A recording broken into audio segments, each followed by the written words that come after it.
going on? What is going on? Everybody in the house, what is going on? Wake up in Cleveland every single morning. I wake up, flex, thumb down now, check, no drip, this, wet. Tell 'em run it up, no sleep, no rest, might crash, might wreck, but first I stretch, tell 'em run it up. I wake up, flex, thumb down now, check, no drip, this, wet. Tell 'em run it up. I wake up, flex, thumb down now, check, no drip, this, wet. Tell 'em run it up. What is going on? What is going on? Wake up in Cleveland on a fine Thursday afternoon-esque morning. Glad for you guys to be hanging out today.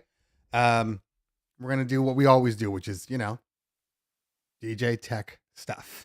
And let's take a look and see if I'm all good. I think I'm all good today. Yeah, I think I'm all good. So we are doing Tech Thursday. I don't know. Don't have a lot to bring up today because, well, I think you guys have seen. I've posted my last video on the Opus Quad.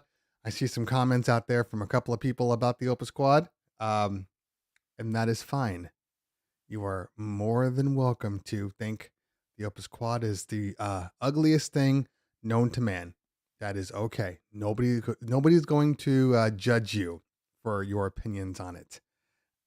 Hopefully you saw the video, because maybe it could explain, some of the inside, at least my personal perspective on, what I think about it, why I think about it, how it is, and, go from there. But, again, it's not for everybody. Sorry, I'm in the middle of removing hard drives and everything, getting them out of my frame here. It's not for everybody. It's not for most people, in my honest opinion. But for those people that like it, I think they're gonna love the device. But yeah, it is true though. It is definitely not for anybody and everybody that has ever seen a controller. There we go. Okay, let's see who we got in the chat today. Early on, I should say, not today. We have RX3. Convenient name. RX3, DJ. I think that's is that Decanus or Decanus? I don't know how to pronounce the name. Raz1 Roy in the building. Gray Black. Phi Mobile Sounds. Phi Fee Fo. You know how it works. Walter Vegas. Shadia Marshall. Prion Joni. Make sure you're following my guy Prion. Especially for all things Pioneer DJ and for all things Star Wars. That's the guy you want to follow. Like, if you want to, it's rare because sometimes you'll see, oh, he's a really good tech reviewer. He's a really good DJ. He's a really good lightsaber. What do you even call them? Lightsaber action hero? Lightsaber arts? Can you call it martial arts? Anyway, it's rare that you will find one person that does it all. Like, that doesn't happen. So you get the all-in-one package. Hey, he's the Opus Quad of DJs. So make sure you're following Priyan Journey. Greg Black in the building. What else do we got here? PV. And lots and lots of people. Keith Just, Anthony, Pablo, Miami, Anthony H, Barry Sewell, Danny Ill, Serge. We got a lot of people on here. So I can't play sports though. So we're gonna get through this thing. We are not going to be staying on here forever today because I have now put an emphasis back on exercise. And because I've been so lazy in the mornings. I take my kid to school. Normally that's when I go to the gym, and I don't know what it is about my world right now. I cannot get myself to get to the gym right after I drop my kid off. It's just not going to happen. I think it's a combination of just my sleep habits are off. Because of all the stuff like filming videos and work and We just moved into a new office. By the way, we just moved into a new office. If you guys all remember, during the pandemic, I did shut down my office, and we're now finally back to a place. I mean, we were back to a place before, but finally, we are at a place where we thought, you know what, it's time to get an office again. The stupid thing about the office is, I'm gonna say something real dumb, but it makes sense, but it's stupid. The main reason that we needed to get an office, the main reason, the simplest reason, we needed to plug in shit. Like, that's it. It is incredibly difficult to do any work out of a storage unit when you can't recharge stuff, when you can't, test stuff that's maybe malfunctioning. We can't plug in anything in the storage units, plural. So, we're paying more money to be able to plug stuff in. Now, the good news is we're not paying that much more money, just a couple of $100 more. But it is the nature of the beast. And if you run a business, you need it. We decided to go a little different this time because last time we had the multiple offices and then the warehouse, and people come over and come see the office and come sit on the couch and do all these things. We were there for, I don't know, 7, 8 years. And I think we had maybe under 10 clients ever come to the office. Under 10 clients. So the pandemic couldn't come fast enough as far as getting the clients to kind of change their habits. As I've said this before, before the pandemic, nobody wanted to ever come to your office. It was, no, you come to me. No, I have kids and I got family and I have responsibilities, so I need you to come. Okay, well, I'll be there at 3:00. Oh, no, can't have that. My husband's not home. Can't have that. Kids aren't home. Come over at 8:30 after dinner when we're all ready to go. I was over that. So when we set up the office, I started saying, you know what? I'm not coming to you. I have an office. You come to me. All of a sudden, people were, you know what? Phone calls aren't such a big deal. You know what? Zoom isn't such a big deal, because that was the thing before. Before the pandemic, Zoom was impersonal. Oh, I don't think we're connecting over Zoom. We really need to have a face-to-face. That's what it was before the pandemic. After the pandemic, I haven't been to a house yet. I haven't had a sit-down meeting with anybody yet. All of a sudden, everybody's okay. So we opted for not having the office. Yeah, there's an entryway, small office. It's super small. It's almost worthless. It's mostly all just for storage. So we are happy about that. It coincidentally enough, the layout of our office is exactly minus the other office, the extra office. It is exactly the same thing. Bathroom was on the same side. Swamp cooler's in the same place. The white, it's all the same. Kind of weird. It's kind of weird. Okay. Let's get to some questions here. Actually, I'm going to scroll down real quick. Because since I want to make sure, we're good. Benny Maldonado, thanks for hanging out today.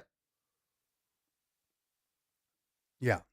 What the stuff that Prion can do is pretty damn ridiculous on anything musical. Anyway, do you like the breweries sell tickets for new office hours? So where we put this office, it's in Chatsworth in Los Angeles County, Los Angeles City, actually. And we are about, I want to say, a block and a half from where our original office was. However, where we are now is exactly where I normally used to go to have lunch, because there's like an El Pollo Loco, there's a yogurt land, there's, all of these food places like right there. There's a Starbucks. All of it is like right in that center. We are now across the street from that center. That's the plus. First plus. Second plus is in our center, there is a brewery. And they actually take up like 8 of the spots. Like it's really about the brewery. It's their lot basically. But there's a brewery there. Right next to that, there's a sushi place. Right next to that, there's a Thai place. Like I'm super happy. Now, I won't be going to the office too often. Like that's not really my thing. I don't need to go to the office anymore. I need to go maybe once a week, maybe twice, just to kind of make sure we're all prepped up for the weekend. I have an office manager that handles all that stuff. So make sure we're all prepped up for the weekend. And that's all. I don't need to be there all day long like I used to.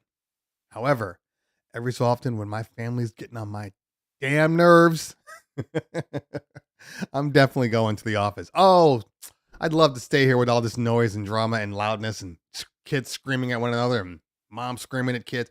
You know what? I think I have to go and work on some stuff at the office. Anyway, okay, let's get back up to the questions. And let's go from there. It's called a Jedi. Not necessarily. They're Jedis, they're Padawans, there's,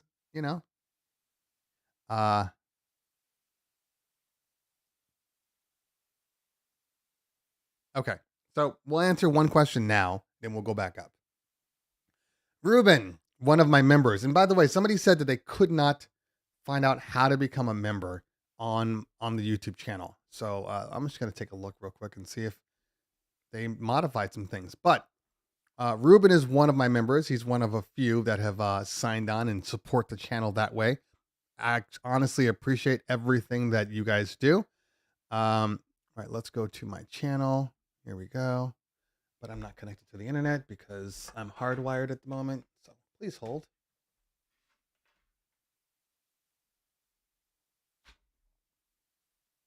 Okay. But Ruben asked a question. And it's a question that's been popping up lately. Ruben says, so now that the Rane 4 is out, should I get the 1000 SRT or the Rane 4? Money is not an issue. Baller. So, since money is not an issue, all right, hold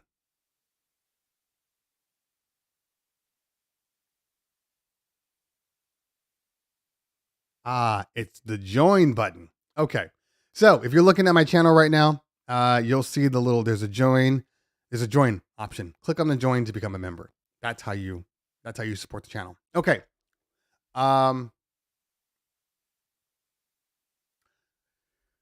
Should you buy a 1000 SRT or get the Rane 4? Now, I have a Rane 4 video coming out. I just haven't done it. I'm going to try to knock it out tonight. I've done my early video, but I have to just I've been using the Rane 4 for about, I would say about 3 weeks to a month now. So I think I have a good perspective on it. And I've been using it in, live environments. Look, everybody's got their thing, right? I think my thing is, I'm a working DJ, like a legitimate working DJ, and I take the stuff out. I think that's the key for me. I can't speak for everybody, but for me, I don't even like to do reviews until I've taken it out at all because just pause. Yeah, I don't like to do the reviews until I've used it. So for me, sometimes when I get products and there's 3-day turnaround, I'm just like, I don't feel comfortable doing this review yet. So, in case you guys didn't realize, everything kind of came out late this week for me. The Opus Quad came out last night, or I guess this early morning. And the Rane 4, although I have a preliminary video, the Rane 4 final video, that's also going to come out. That obviously they released it yesterday. Should have come out yesterday. But I have decided not to kill myself. I am just swamped with work. I got work stuff. I have gigs. I got clients, and every so often, a product will come, and it'll come later. And the problem was this time I wasn't done with the Rane 4 video, and then the Opus Quad came out, and I had to go pick that up. But then I worked the entire weekend, so I didn't have a real chance to look at it. In case you guys didn't know, products that come out, I always DJ. If I can't take it out live, or if I want to get more of a feel for it, I will go on Twitch. So if you guys aren't following me on Twitch, you're missing out. So when I want to test stuff out, I go on Twitch, and that's where you'll see me DJing. Also, not reviewing, but testing the product. When I didn't have the video ready for the Opus Quad, 12 a.m. 2 nights ago, I just went on and started DJing with it. So keep that in mind. Keep that in mind. Back to Ruben's question. So my thing is, you definitely want to wait, Ruben, especially if money's no option. Money's no option. You just buy all the products. But wait. And you don't have to wait long, but just wait. That's what I would say. Wait. I mean, NAMM's right around the corner. NAMM is right around the corner. So, wait. Okay. It's always funny to me, and this is not directed towards Ruben, but it's funny to me how people think that every product that comes out is a direct response to another product. For instance, the Opus Quad came out, and then the Rane 4 came out, or vice versa, as far as people's knowledge. And all the comments I kept seeing was like, well, the Rane 4 destroys the Opus Quad, or the Opus Quad is so much better. It's like, this is not the same market. These are completely different products, completely. You should not be trying to compare the Rane 4 to an Opus Quad. They're nowhere near the same category, the same anything. It's silly. Yeah, Mac. Yeah, Mac, you don't have to wait until summer. I would just say wait until NAMM. By the time NAMM rolls around, for most people, any decision that needs to be made can be made, in my opinion. I mean, for God's sakes, the Mixon 8 is still floating in the abyss, and I still haven't gotten my product. I don't know what to say about Reloop.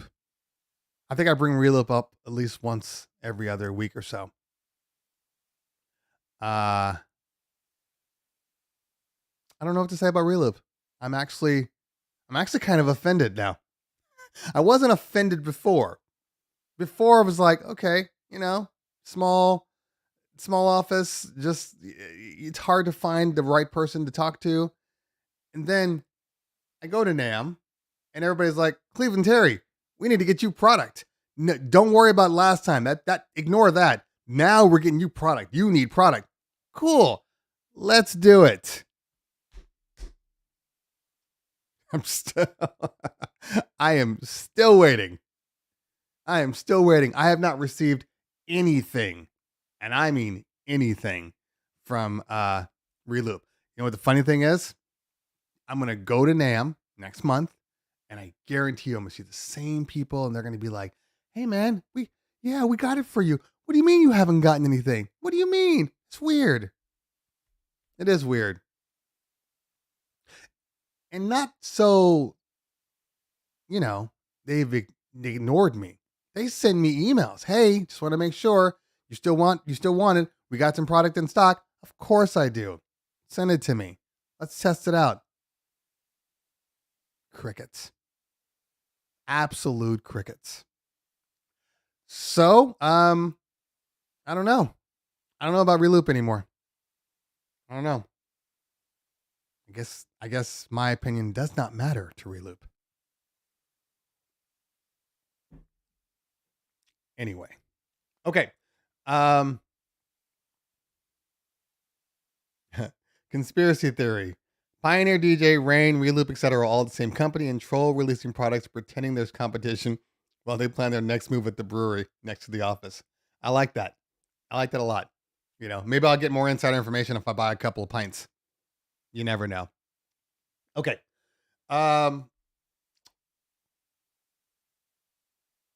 Danny says, I'm disappointed too. I pre-ordered it in November, canceled it last week. I went another direction and bought a Rane one at a good price. There you go. Yeah. I mean, it's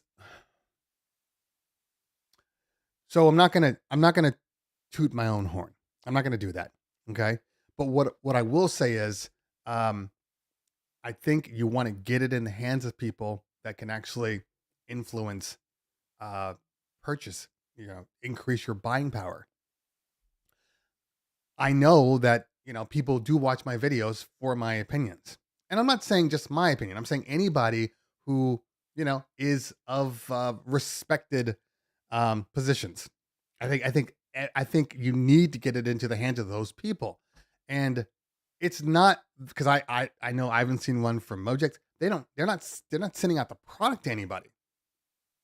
So I feel like even if this person was waiting, you know, I've been waiting since I pre-ordered. I've been waiting, so I went and bought the Rane 1. The problem is not that you bought the Rane 1. That makes perfect sense. The problem is that Reloop didn't even get it into the hands of people that could talk well about it. So if you were wanting to wait, there's nothing out there that's going to keep you waiting. You get what I'm saying? So to me, I think it's a poor position they're holding.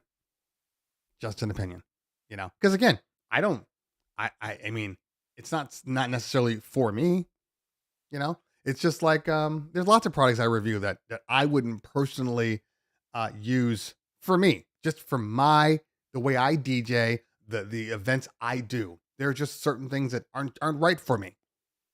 That doesn't mean they're not good products. And I just don't know what Mixon's thinking. I don't know what Reloop's thinking. Okay. You have to admit the Opus Quad is one ugly unit, yet I ordered one. I do not admit that at all. You have to watch my video. If you haven't watched my long ass video, you're going to miss out. But literally the first, I don't know, 3 minutes of the video, I mean, I really go into the detail, but there's a lot. And I talk about the difference between, you know, the Rekordbox's new OS and Engine OS and comparing the two and all these things. So I don't think it's ugly. In fact, I just moved it off my desk just now before the show. I don't have a negative opinion of it. I think it's big. I think it's heavy, but I don't think it's ugly. I think beauty is in the eye of the beholder. And everybody sees things different. You know what it's like? It's like how most parents, I say most because I'll tell you the story. I say most because most parents cannot see their ugly baby. Most parents, they give birth, they're like, oh my God, my angel, it's the most beautiful thing in the world. I love it. And other people are like side-eyeing. That's what the Opus Quad is, in my opinion. Some people are going to love it. Some people are absolutely going to hate it. Now, the funny thing is, so I have 3 kids, all right? And they're varying ages, 25, 16, and soon to be 11 at the end of the month. So, first kid came out. She was just sweetheart, cute. First baby, love her. Oh, she's so pretty, beautiful. She's so sweet. Then I had my son, and my son legitimately, and I don't mean this in any like exaggerated terms, he legitimately came out looking like an angel. Like he had this one little curl that would sweep down, and he was just a beautiful baby. Always has been. Just a beautiful kid, right? Then we had my third, and I will say this right now. Okay? She's gorgeous. Definitely one. Definitely, it's one of the prettiest. Okay, but when she came out, that baby had issues. She had like a little eye infection when she came out, and so her eyes were swollen. She was just fat faced, like real fat. Like she came out like she was really enjoying being in the womb. Like she was eating and eating a lot, and she was so big that my wife had a C-section, because she had a C-section on the second one. So when they removed the child, they pulled it out and she went, oh, like an entire literal weight had come off of her. And so we put her down. I have the camera and everything, and I'm taking pictures. And I move over to the camera and I'm like shooting her, and I'm just like, she's like, what do you think? And I'm like, she's alive. she's definitely healthy. And but we get her home, and I'm sorry if I'm segueing people. I'm not talking about tech, but this is also, a show about me. And so we're home and we're sitting on the couch and, breastfeeding and all that stuff. And she's got like acne, like again, like nothing completely different than like the other two. She's got acne, her eyes are swollen shut. And there was a moment in that night where we literally looked over at each other and we're like, I'm concerned. I am concerned. Is this what we have? Like, I guess you can't go 3 for 3. Like, that's what we were thinking. Like, it's just what it is. But what I'm saying is, like, people don't see that there are, that your kid might be ugly. Until typically you look back at old pictures like, oh my God, why did I think that? She's very pretty now. She's a beautiful little girl. But it was a funny time. Funny time. Anyway, okay. Let's see here. Jerome Betsy. I'm gonna go back up and read the other questions too. But Reloop might be waiting for a hold my beer moment after Pioneer and Rane calm down some. I doubt it. They've had plenty of opportunities. This thing has been delayed over and over again. As a matter of fact, the last time I talked to them, they were talking about getting it to me in like December. It got to a point so bad that I just stopped communicating. Like, I don't chase them down now. Like, I've tried. I've done my job. So if we're there, then we're there. Not a big deal. I'll just give my opinions just from what I see. Might be positive, might be negative. It's just one of those things. So it's on them. It is what it is.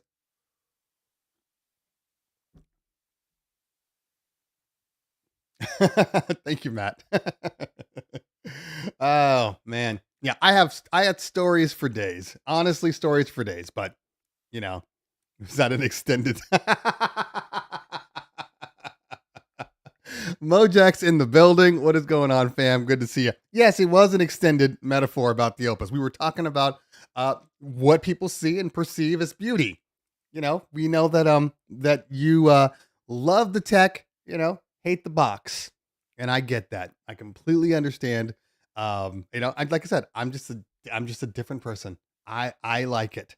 But there are definitely things in there that I would have there are things in there that are going to make it harder for people on the go. It's not a box that I take on the go with me at all. But if it's chilling, on a piece of furniture, it's fantastic. When I first opened the box, I told this story, I think 2 weeks ago. When I first opened the box, I set it on my living room table because I was just kind of going through everything and my office was a mess. And as it was sitting on the table, I plugged it in and I'm messing with it. And I have this like wood table and I have a leather couch. And I walked away. Then I came back and I looked at it. I'm like, wow, this looks really good here. This is actually kind of cool. Now, am I spending, 3,000 plus on a conversation topic at my house? Definitely not. Definitely not. I will point out though that I think somebody had mentioned it early on. The back of the device, they're right. And as I think about it, they're absolutely right. Somebody mentioned it in one of my video in the comments. They spent so much time on the sides and the front and the top, and they completely overlooked the back. The back should have definitely been beautified a little more. Maybe continue that wood panel all the way to the back. because as much as we all want to admit, there's a reason that we have facades. There's a reason that we have furniture that's built in, because we don't want people seeing the plugs dangling. Like, there's nothing worse than getting to a place and they're like, oh, we have a table for you. We want you to use our table because it's our linens and it matches our decor, blah, blah, blah. And then you're like, well, I have all these cords and I have, a mic cord that's going in and a power cord and XLRs. How am I going to make this thing clean? And they probably could have done a better job with that. Not probably. They should have done a better job on the back. Definitely. Because one of the things that it doesn't have is an elevated feet. So you can't run cables underneath it to kind of clean it up, which means they're all going to be there. So that is a weakness of the device. Now if sits in a nice, furniture piece and it's all built in and just that, then you're in a good place. Okay. Don Rafa said, would love to have been in the boardroom when the shape was first mentioned just to see the look on everyone's face. I don't know. I mean, I don't think it's that different. But it is, if it makes sense.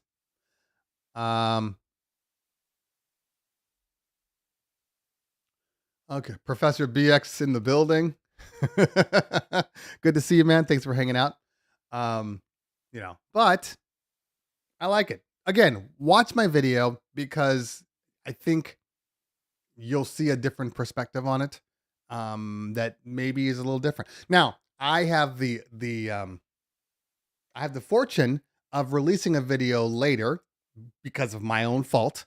Like I said, I just could not do it, but I had the fortune of doing it later. So I was able to see a lot of the other videos that I normally never see. So it really helped. One of the biggest reasons for me for delaying it is obviously I was very busy. I picked it up Thursday night and I worked Friday, Saturday, and Sunday. So it was just a bad weekend for me. I didn't feel comfortable releasing a review at that point in time. Sometimes, you'll get a product and maybe like I've done reviews on products with a 3-hour window. Like I got it that same day, killed myself to release the video. Fortunately, it was good, but could have gone horribly wrong. Because one of the mistakes that you hate to make is, as you're reviewing a product and you say something and then you come back later on and realize, oh, if I had just done this and this and that, then it would have worked. The thing I'm complaining about doesn't really exist, or it's just my ignorance or just, being uneducated on the product. I didn't want to do that with this product because I feel like it's a big deal in regards to what it is and what the thought process is. So I just wanted to give it its respect. And, I'm kind of leaning that way across the board in general with my reviews. I mean, it's one thing that I gotta get the review out. I gotta get the numbers. I feel like the numbers are going to come if people love your content. So I'm not saying I'm putting it out 6 months later, although I've put out videos that were a year later just because I finally got around to the product. The numbers are fine. So I'm not really worried about that part. Okay. Shadia, I think it's Shadia. Do you think they would have to special flight case due to the way it's shaped? I don't know if that it's well, I mean, look, technically speaking, they're all special flight cases. Like there was no Prime 4 case until the Prime 4 came out. And then they made a Prime 4 case. So I'm assuming the same thing. I don't believe that they're going to make a curved case. I don't believe that. I think they're going to make a box and probably they're going to do some foam inserts that kind of curve a little bit around the corner. Or they just have inserts that you put in just to avoid the shifting in the case. But it's going to be a high case, because of the incline of the back. And it's going to be a weighty case. It's going to be weighty. I mean, make sure you have one with wheels. That's all I know. If you are going to be transporting that thing around. But again, installations, bougie clubs, hey, we got a Opus Quad here. Dope. Let's go.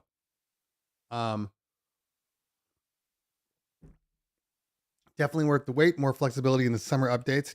So I didn't mention it in the video, but it is everywhere. Serato won't be ready with their patch until probably right around the beginning to middle of summer. So that's where we're sitting with that. I didn't even get a chance to test it because it's not ready. So it is what it is. I mean, I tested Rekordbox on it. Rekordbox worked fine with the update. The only difference is I still think there's some porting that could happen. Some basic things like, for instance, with Rekordbox, you can't see your beat jump your beat jump number on the screen. You can see it in Rekordbox, but you can't see it on the Opus Quad. So it's just hashed out. So obviously it works best with thumb drives and just external drives at the moment. But it works fine in Rekordbox too, you know. So I know the biggest question for most people, the biggest question is what is going to happen when stems comes, you know, whether it be Serato stems or if Rekordbox gets off their ass and comes out with some stems, you know, what's going to happen? How are you going to do it? My first question to them was like, well, this is all great, but how do I get my stems on here if I want to use stems in Serato? And fortunately, you know, everything's mappable. So that's the first key. But yes, the pad modes, there are no pad modes. It's just hotkeys. Again, just like you would see on a CDJ 3000, you know, same concept. And, you know, and I don't know. I didn't find myself as long as Serato and or Rekordbox, when they get off their ass and release one, can put stems, even if they put it on the screen. Like, I'm totally fine with it just being another button on the screen. Totally fine with that. Don't have a problem. So it'll be interesting. It'll be more interesting, to be honest with you, because the best controller software, even though I don't use it, the best controller software is Virtual DJ. So it'll be really interesting to see what Virtual DJ does to the Opus Quad. I'm dead serious. I'm actually excited to see that because they're the only ones that seem to be able to not only make their screens like touchscreen, but also have the stems in the right place. So that'll be interesting. I might have to keep the Opus for as long as until they come out with their version, because I do want to review it. Okay, the Opus Quad is 29 pounds. It's heavy. Now, I know people, when they hear me say I'm going to hold on to it to review, they're like, you just want to keep the product. You just want to keep it. I know you. And if the fact is, no, I just want to have the best content. And I truly believe that every product that I get, I need to have for, you know, several months, because updates come out and other products come out that I need to compare it to. I need to talk about long term. There's a reason for it. So it's not just that. Professor BX says there are multiple cases being made and they look really, really normal. Foam is a wonderful thing. Probably no slider case, but first, but likely later. Yeah, I agreed. The foam is what's going to save this thing, but they have to get a, I mean, it's one thing to have the specs, but for this one, I really do believe they should have the product in house before they start sending out that thing. I'm not a slider guy. So I left being a slider guy. When did I stop being a slider guy? Oh, when both the Rev 7 and the Rane 1 were released. I stopped being a slider guy right then and there. And I'm never going back. I do not like sliders anymore. They take up space. They make everything heavy. It's not as clean. I mean, it's clean because everything's in the slider, but I'm over it. I am over it. Okay. Queso in the building. What's going on, fam? Happy late birthday to Queso. If you can put in the comments, leave a happy birthday for Queso. That man is 75 years old now. No, he's 40. So happy, sweet 40. Okay.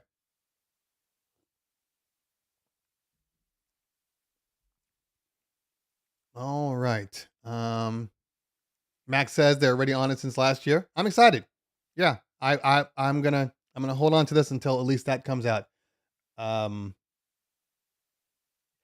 I'm just running out of room now. It's a little different now that I have my warehouse back. It might be a little different that I can keep products in other places, so I won't piss off my wife so much. We have a guest bedroom, and I kid you not, it's filled to the brim with boxes. Filled to the brim. I got to get rid of this stuff.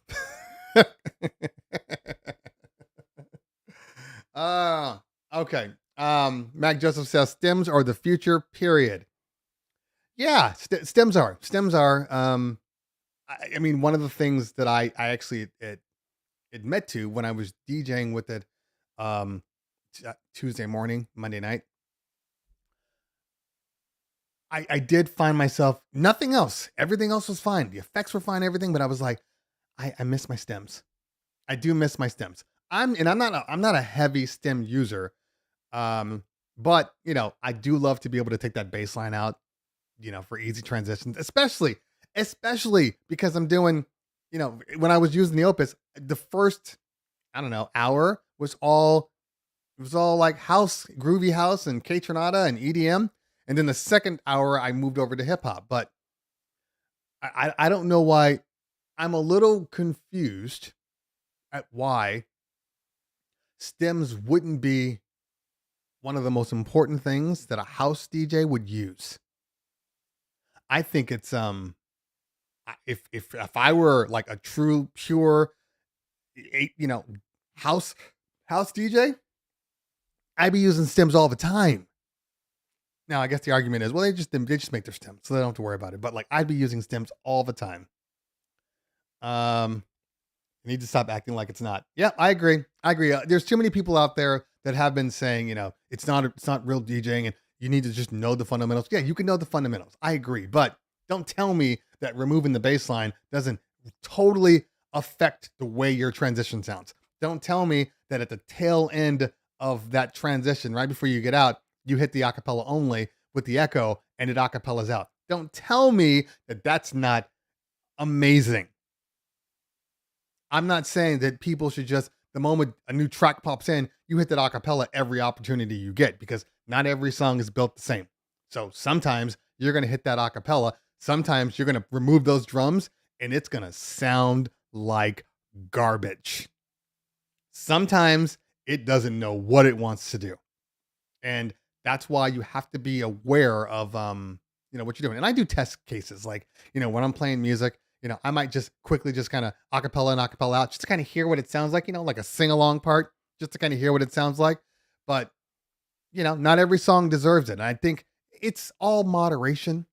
You want some dessert. You like fast food. You like, fried stuff.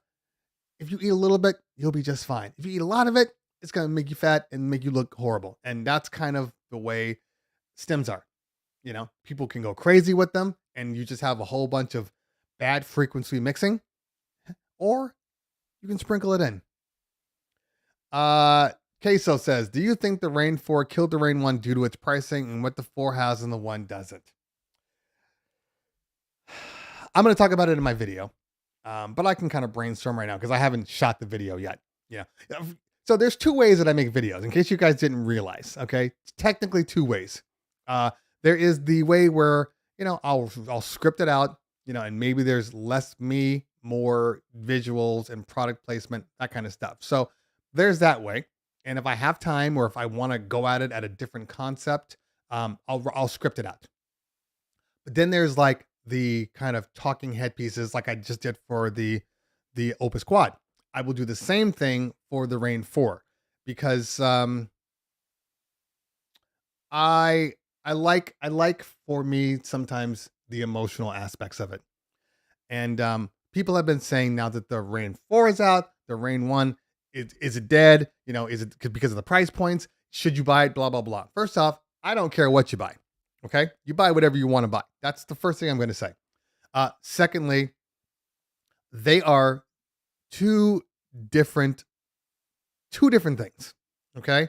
You got motorized platters on one. You have, CDJ, DDJ 1000 platters on the second, on the ladder. So it's going to be hard to tell somebody who prefers moving platters to move to static jogs. Nearly impossible in my opinion. If somebody moves over to the Rane 4 that has the Rane 1 because of the moving platters, in my opinion, they never really wanted the moving platters because it's completely different. It's different the way not saying that you can't DJ with the Rane 4. The Rane 4 is a really good product. I've been using it all the time, but there's a part of me that's like, all these things are great, but I really do love moving platters. There's always that part of me. So even with, the Opus Quad and the Rane 4 and all the other products that I've already looked at and tested, all of these things, I have told people, manufacturers, people that I consider friends, like, what do you think about this? Or what do you think about that? I'm like, this is amazing. I don't know if it's good enough to get me out of my Rev 7 because I love the moving jogs. That's just me. Now Danny Max from Max Design is sending me a full-on furniture setup, okay, for review. I'm going to be an ambassador for him. So he's sending me a full-on setup. The Rev 7 fits just barely into his edge case, okay? The problem is, and this is how you can tell where I am as a DJ, okay? Here's the problem.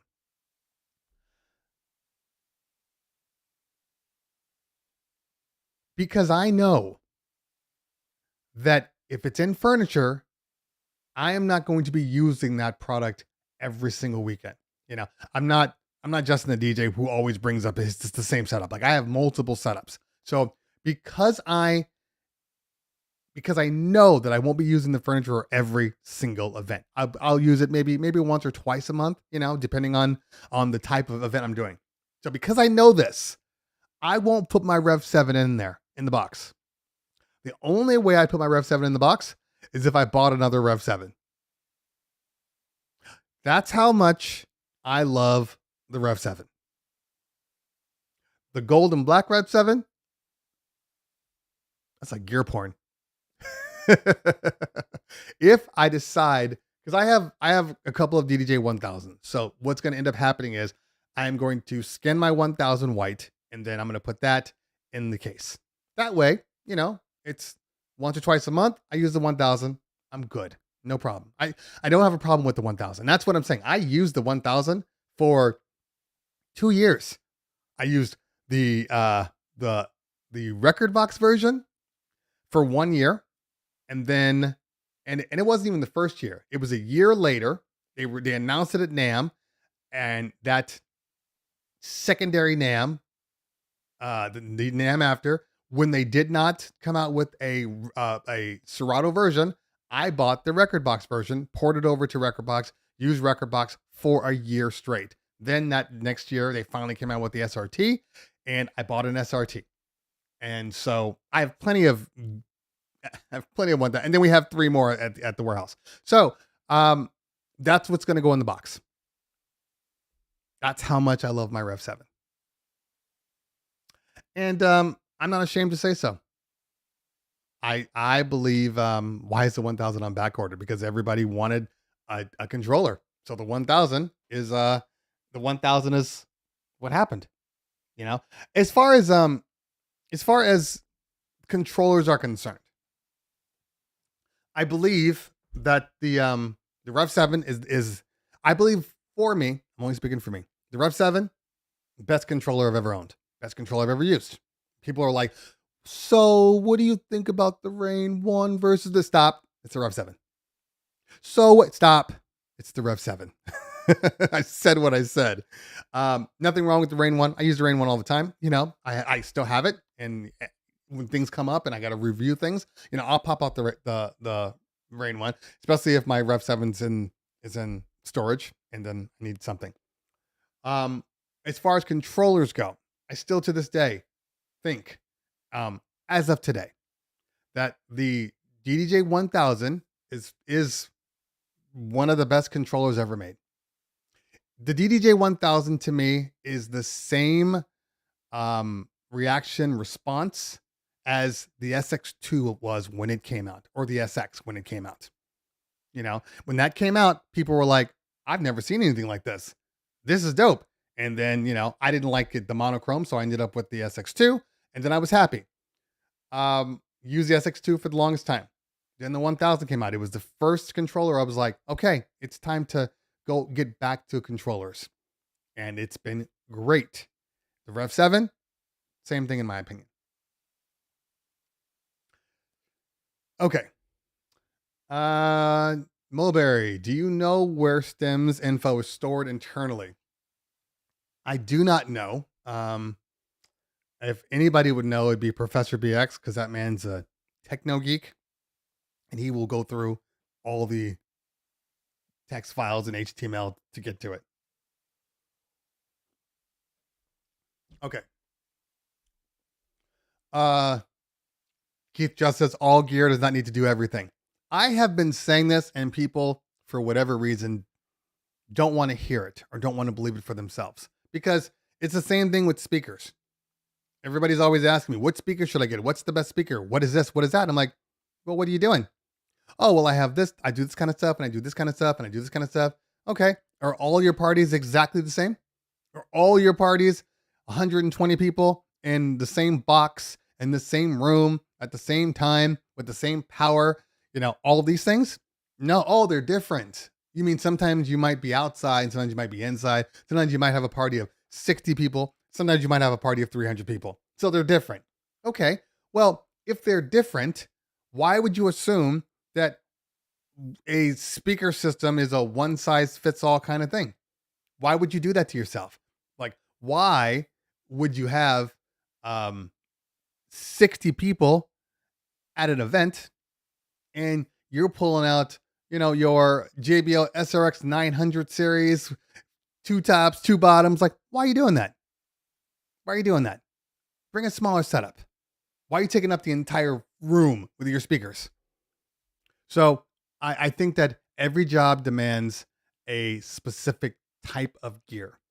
And that goes the same for speakers, potentially controllers, you know, microphones, like all of these things, depending on your situation. Lighting is a great example.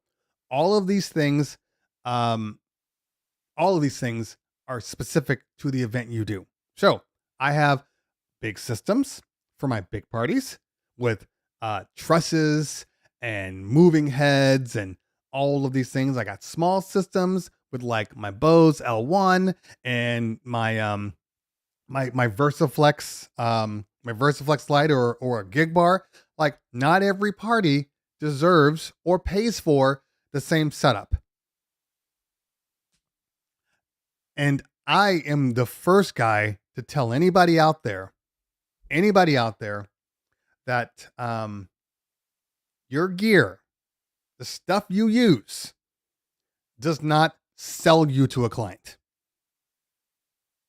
Anything and everything you use, you buy, is for you. It is your ego. It is your flex. There's very few clients that even understand what kind of equipment it is that you use and why you use it. They just know that the sound feels good, the lights are in the right place, and my people are dancing. That's all they know. The only thing that they know is when it sounds bad or when it looks bad. That's it. That is the litmus test for what somebody sees and doesn't see. Okay? Ow, this hurts my ears. Sound sucks. That's it. Something's wrong. Okay? So so anytime I get to a point where, you know, I got trolls on my comments and they're like, you don't bring enough stuff. because I show a couple of videos. You don't do this, you don't do that. I bring all of this. Like a lot of my Latin DJs think more is better.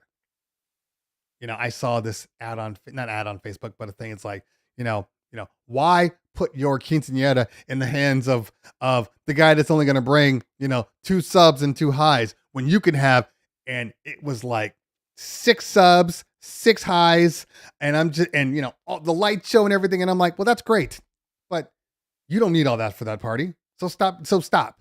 You're justifying your purchases. That is not the same as providing the quality that they need. You are justifying. So when I get trolls on my comments like, you don't bring enough stuff, I'm like, I bring enough stuff for the party that I am doing. For the party that I'm doing. If I'm going on a road trip, right? And let's say this road trip spent a lot of time in rush hour traffic. I'm stupid that way. I just want to be in a road trip in rush hour traffic. I'm not going to be in some super sporty cockpit car that's going to make me feel uncomfortable after 6 hours of driving. I want to get in something bigger, something more comfortable where people can move around and, I can have stuff and cup holders and all these things. Like that's my idea. I don't need to sell the Lamborghini for your, 11-year-old birthday party. For that one, 11-year birthday party, you're getting the SUV. So anyway, enough of that. That one says, I connect my Rane 1 to Serato, but no sound comes out of deck 2. Serato shows it's playing and it rotates, but no sound. Any clue? I don't know what you're using, that one. What's the product? Oh, plays fine on DJ AI Pro. But what's the product though? Okay.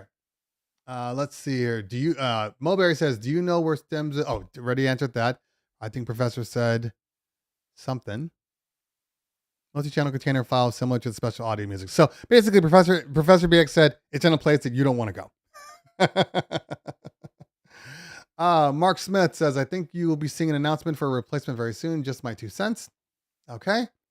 Don Rafa, will controllers ever replace single style controllers like the Denon SE6000 and Pioneer CDJ3000 in mixers? Because more controllers have been released in recent years than single style units. Well, I mean, single style units are, they cost more, per system. And there's nobody out there that has used the CDJ3000s that has said, oh my God, I wish that they made a cheaper version of this.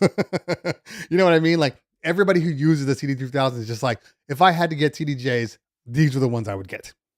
I can't afford them, which is why you get controllers, because people can't afford a CDJs and a V10 or an A9. Like it's a lot of money for those. A single CDJ is what, $2,500? So I mean, what is that? You're talking about $7,000-$8,000, or you can get yourself a Opus Quad or an XZ for $3,200 and below. So that's why it's a money thing. Amif says, have you reviewed the soundbox speakers? Nope, have not, and they haven't contacted me, and I don't really have a use. I mean, don't get me wrong. If they send me one for testing, I'll definitely review it. Audio One in the building. What's going on, fam? Good to see you. They bring all that stuff, but their DMX lights are on sound active mode. Exactly. I don't personally care what anybody else does. There's enough parties for everybody in the world. So, I think it's funny when people tell me that, once people see what we bring, they're going to go with us. That's funny. That's funny that you think that the equipment is what matters. That's funny that you think that people are like, well, I saw this company at a party. They had a gig bar and the floor was rocking the whole time. But then I went to your party and you had all this stuff with an empty dance floor. But your setup looked good. Anyway. G Money says, did your fast set laptop stand handle a 16-inch MacBook Pro? Yes, it does. As a matter of fact, because that's what I had before. I mean, don't get me wrong. When I put the 14 up, it seems like super small on it, but the fast set will hold everything. I'm a big fan of fast set, as you guys know. You guys know that. So yeah. I was actually just talking to the fast set owner, manufacturer last week. Good guy. We're gonna be doing some work together, and so look for that in the future. But real good guy. I love what he stands for and what he does. Okay. Benny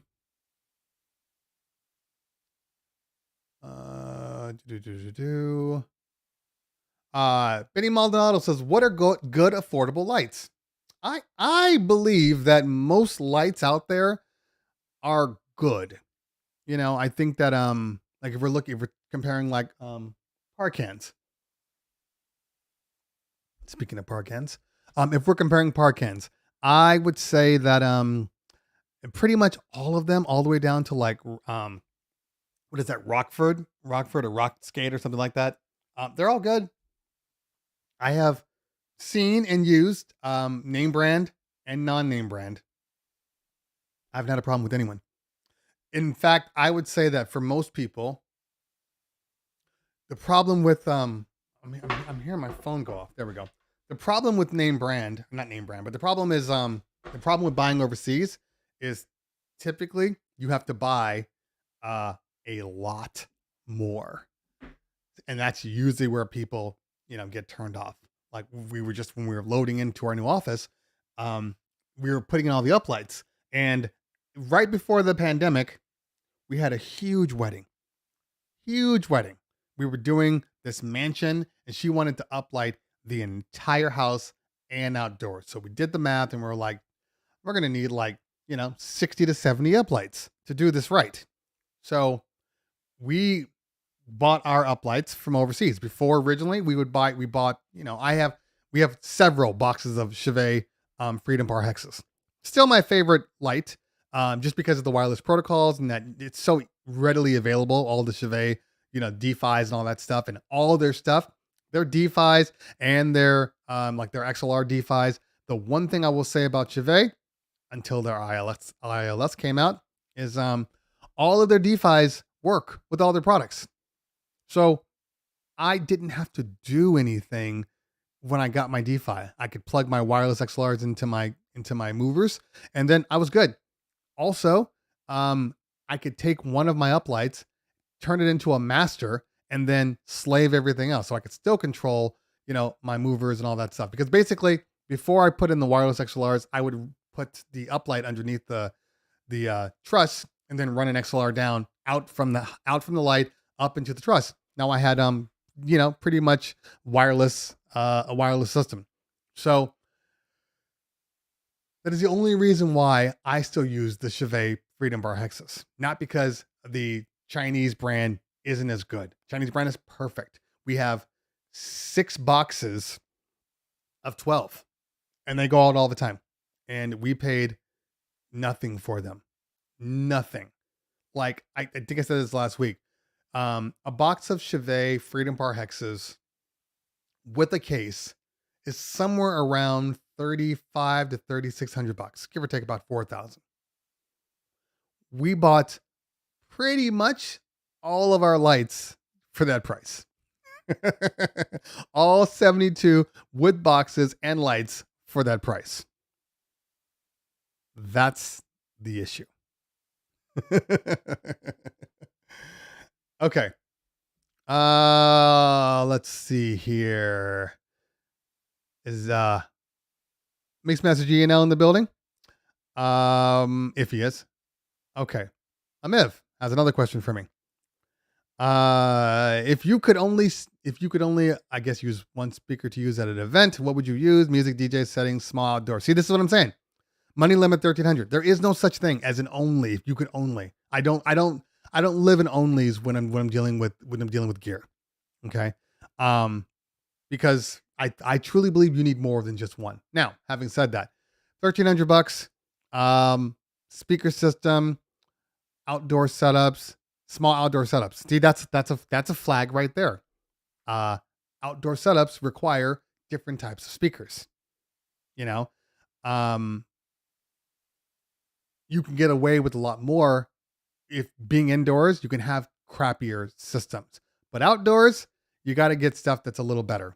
That pushes out bass in shorter distances and longer. You can throw. A lot of these speakers can, but $1,300, in my opinion, you're probably getting too highs. I would probably I'd probably try. I mean, in all honesty, I'd probably try to find some used ones, some used SR, like the SRX 15s. Perfect example. Those are two highs that you can use on their own. The bass is good, the highs are good, the mids are good. So I'm a big fan of the SRXs. Now, I don't really use them on their own, which is why I got the QSCs for me.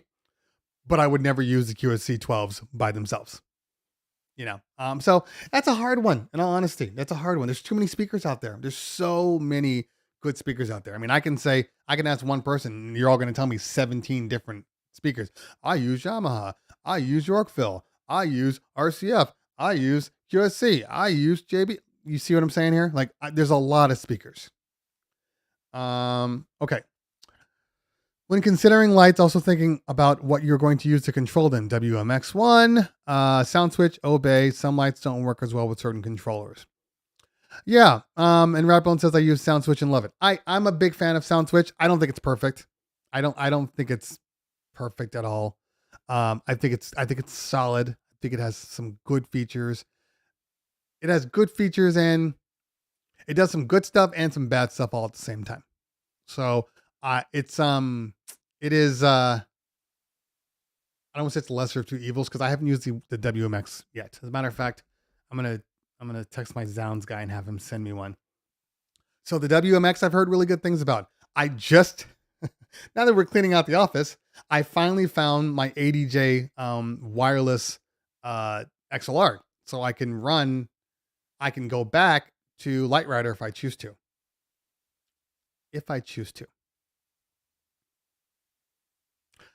I like Light Rider for one reason. If you are only using movers, I don't have a problem with Light Rider. If you're only using movers, but the moment you introduce, gig bars and multiple uplights with kind of different zoned areas and, some of the Chevy DJ lights, all of those things, that's when Light Rider falls apart. But if you're only doing movers, I don't think there's anything better than Light Rider, in all honesty. Light Rider / I know that ADJ has their version of Light Rider.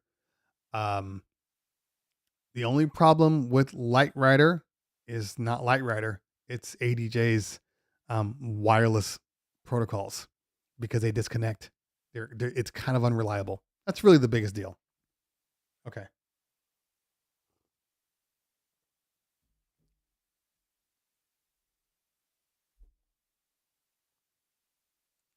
Jamako says, I never knew that I just have one type of, speaker, Gemini, and I use them inside and outside because I did not know DJ speakers make a difference. I know that now.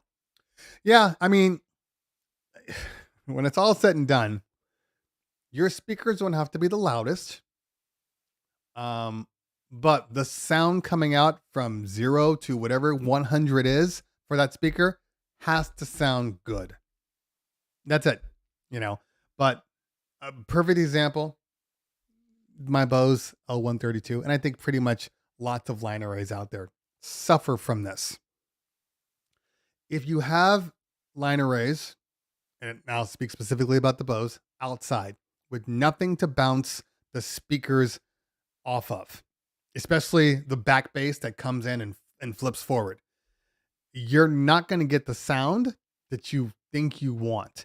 The sound will be fine, like right in front, maybe 10, 15 feet away. It'll be fine. So the dance floor will be fine, but you're going to lose a lot of that low end because you have nothing for it to come back on you for.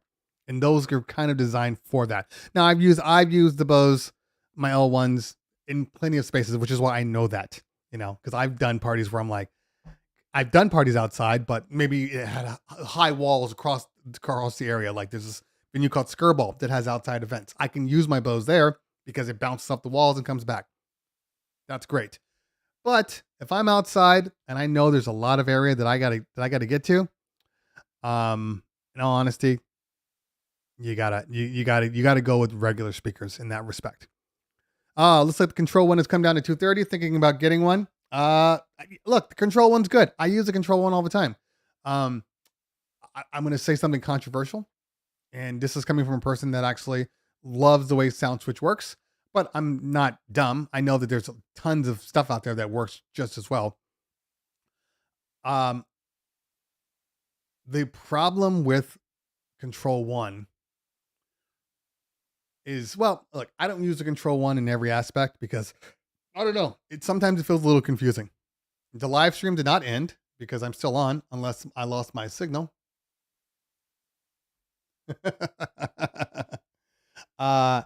Did my live stream turn off? No, I'm still on. Everything looks good. Anyway. Just lost my chat. Hold on. There we go. Okay. What was I saying? Something about I lost my train of thought now. Anyway. DJ Farn says, will we see more motorized plotters at NAMM? Possibly. Possibly. Who knows? We'll have to see.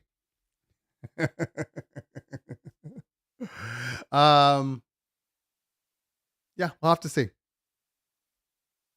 I'll say that with the this is what I will say though.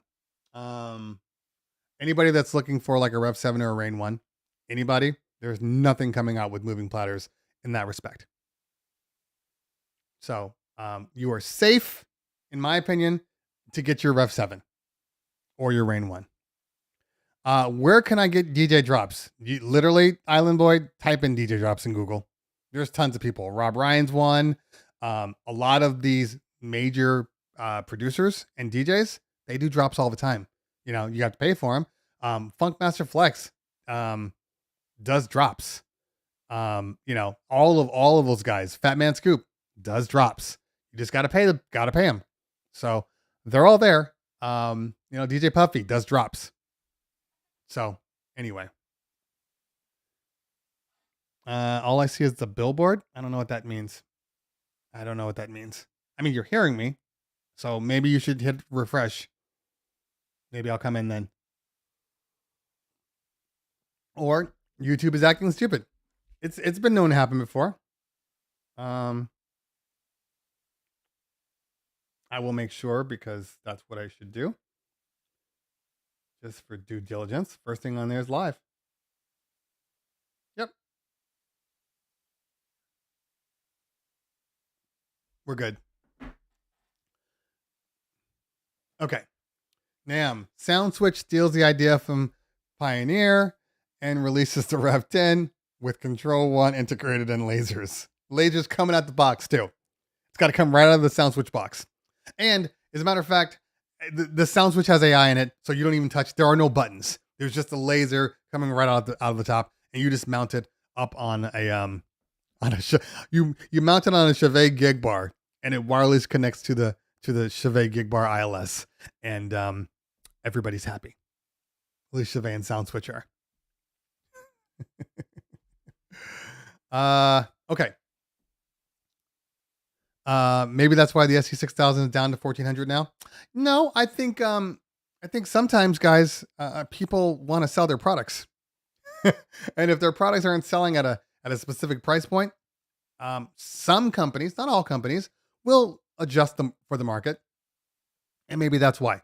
I don't think it has anything to do with lack of, with a lot of people try to use this for Apple. Well, you can't buy this product, so that means they're coming out with a new one in like a month or so.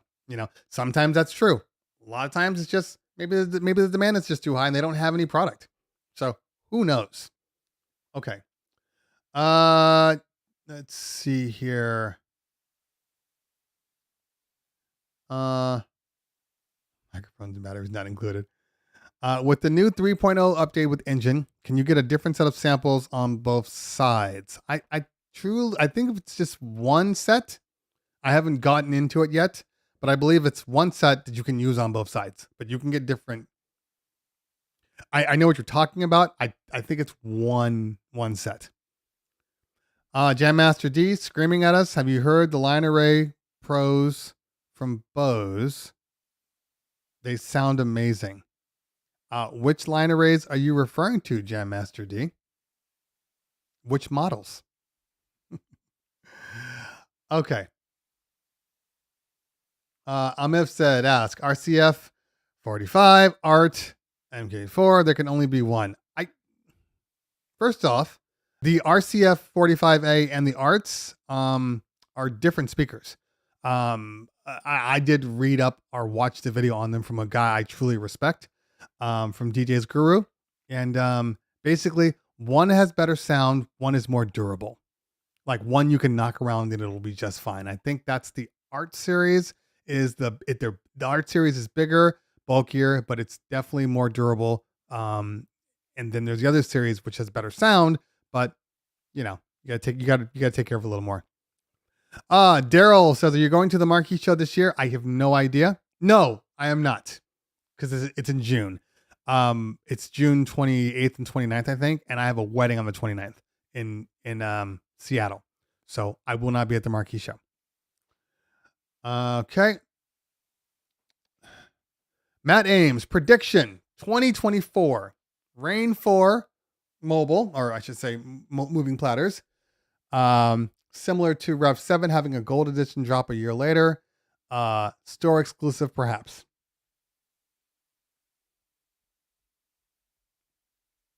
I don't disagree with that. I don't disagree with that at all. I mean, that's a good prediction. I have no information, so this is not coming from anything that I know.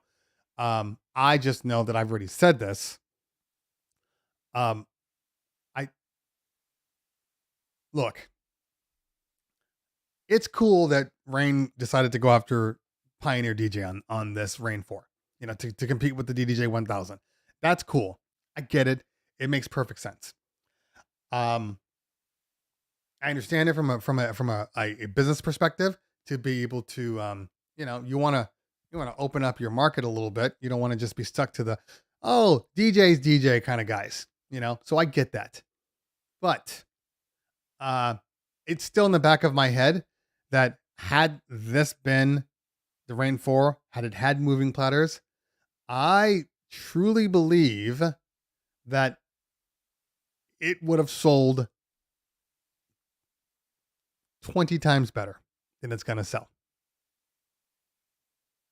So that's just my opinion, but again, nothing wrong with going after the 1000. I see it, and there's some things about the Rane 4 that are good. For instance, it's a big board because it's got 4 channels, and it's a very long board, but it's light because there are no moving platters. Like when I pick up the Rane 1, it's weighty. When I pick up the Rev 7, it's weighty. That's moving platter weight.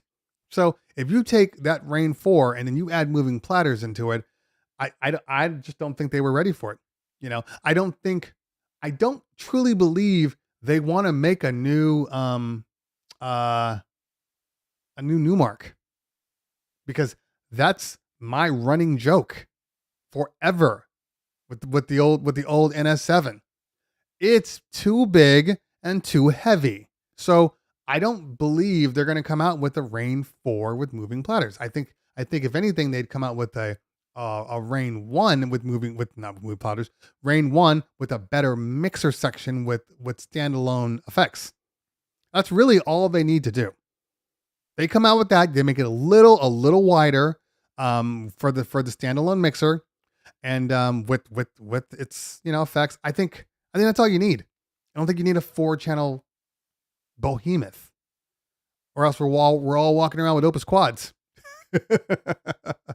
And I just said the Opus Quad is too big for a weekly thing. It's cool for a one-off. It's cool if it's sitting in your house. And I think the same thing would be for like a Rane 4 motorized platter. It would be cool if you're sitting in your house, but I'm not taking that thing around. Your thoughts on me changing my name to Cleveland Berry? You do whatever you want to. It's free country. You'll still never be Cleveland Terry, but hey, man, shoot your shot. Okay.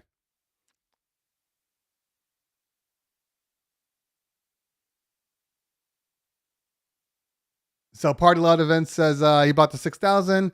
The only thing he didn't like was the platter tension, but there was a reason they were giving them away for free. I think they're a little better than free. I still think they're good. Now are they CDJs? No. There are a few things that are CDJs. But in general, I still like them. You just need to make sure that you have enough power. But yes, tension is important. Tension is very important.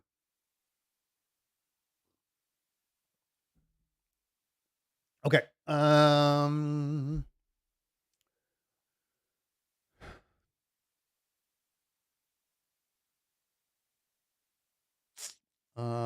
Okay, he's not talking to me.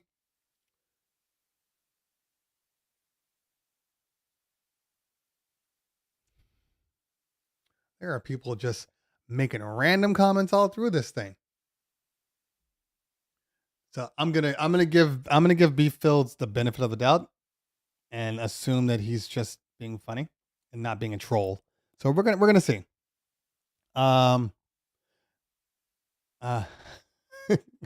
Okay, let me go back up real quick and take a look at some of these questions that I know I missed.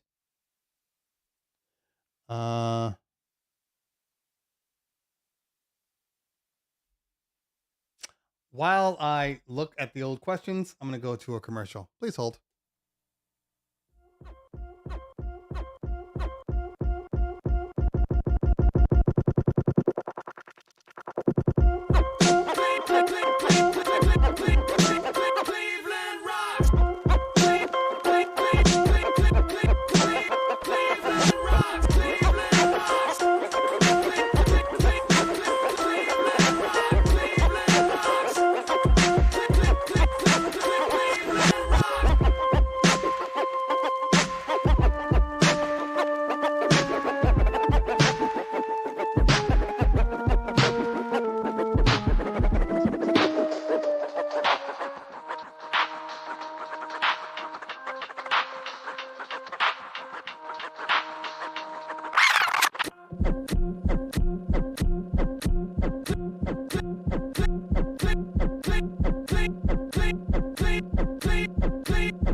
Okay, only a couple of things that popped out at me. Jerome Betsy asks, with all the new stuff coming out for Pioneer, does that mean that their controllers and mixers under 2,000 are going to be stopped in production? Absolutely not. Their bread and butter is this, mid to entry level market. At least I believe that. And it's also because of the at the rate that they release mid level and entry levels. Look, that's where the money is. But you do have professionals. Professionals are going to want CDJs. Professionals are going to want, 1000s and Rev 7s. So there's also that market. But, there's going to be many products under 2K, in the foreseeable future. Nothing to worry about. If you haven't noticed kind of, what they do, typically they release something super expensive and then something mid. It happened the same thing with the CDJ 3000s. Everybody was kind of like, oh my God. And then they'll release something that's smaller and cheaper and people go, hey, that's cool too. because not everybody can afford. I can't afford CDJ 3000s. I mean, honestly, even if they were free, I'm not sure I could afford CDJ 3000s. And I love the 3000s. I think they're just good to use. Okay. Will Rekordbox ever have stems? Sure. I mean, are you asking that question because you think that they're not going to come out with stems? I mean, think about this. Everybody has stems. It's in their best interest to come out with a stems product. So I think it's just a matter of time. Just a matter of time. They don't have a choice. Just the same thing as Serato didn't have a choice. Serato had to come out with their stems. Now, their stems came out really good, so I will say that. That's great. But they didn't have a choice. You can't have virtual DJ and then algorithm DJ, who's already starting to slowly nibble away at your user base. You got Rekordbox, who has a built-in user base because somebody buys, a Rekordbox program or a Rekordbox piece of hardware and Rekordbox software. And so, there's all these little things that you already have going. So Serato had no choice. They had no choice at all. Their stems are very good. So I'm glad that they did take their time to do so. Stems are very good, but they didn't have a choice. And in fact, I think it ate away at their database rebuild because that's what they really need. Anyway, I'm still on Serato. I will continue to be on Serato because I love Serato. That's just me, guys. That's just me. I'm still not. There's still things that and I really do like what Algorithm DJ is doing, but there's still some things in Algorithm DJ that it does that I don't love. This may change. No.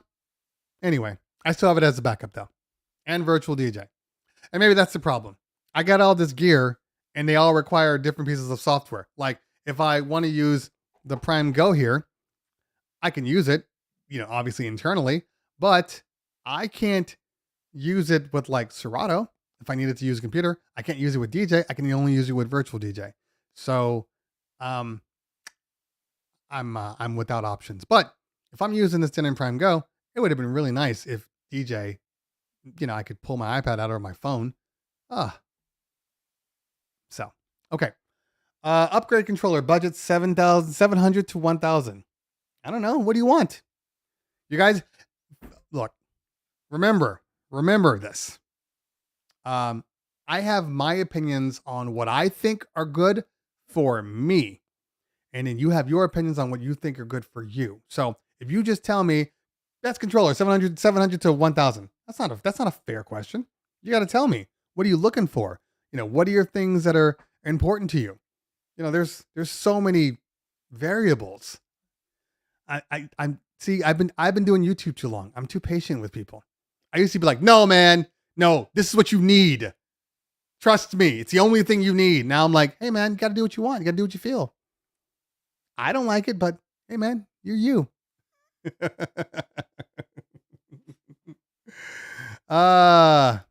Virtual DJs for orphans. I think some people in here would call them fighting words. Okay. There's probably 10 more Rev 1s in the total run of the Opus Quad. Interior levels, what pays the bills. Exactly. You ever go to like the car show, right? And there's this car. Mercedes comes out with some stupid, ridiculous, futuristic car. And people will say, when's this coming out? And they'll say, this is never coming out. This is a concept car. That's kind of what some of these super high-end things that they come out with are. They're for a select few people. Most of the people aren't going to have it. Most people aren't running around with V10s. Okay? And V10 is one of the most fluid mixers I've ever touched. But most people can't afford a V10. Patrick C with the $5 super chat. DJ Book with the $5 super chat. Thank you so much, man. Appreciate the super chat. I'll dance at your wedding. That's what my dad used to say. He's still alive, but I'm married. I don't want you guys to be like, damn. So, the V10 is like that. CDJ 3000s, they're not for everybody.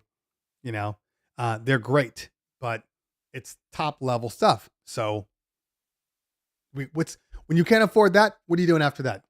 Okay, well, I'll get an Opus. I'll get I'll try to get an XZ. Like all of these things, these are the compromises. And that's a good thing about being like a turntable DJ. There's very few compromises because we've always compromised with turntables. Like a turntable is a turntable. If you get a Technics 1200s, or you get an OEM, even the PLX 1000s, those are technically OEMs. You get yourself a what is the one, the LP 240 Audio Technics, like OEM, still works, but we can make all of these things work, and that's the difference. So I think us turntable DJs, we just have low expectations. Good stuff. Makes it easy for us. All you diehard, I grew up on controllers, that's all I've ever used. You people want everything. And if it's not like top tier, it doesn't do exactly what you want, you're like, I don't want any of that stuff. No, it's still not as good as my, like that's the constant comment coming from most people in any video I review. Still not as good as my. You input your hardware.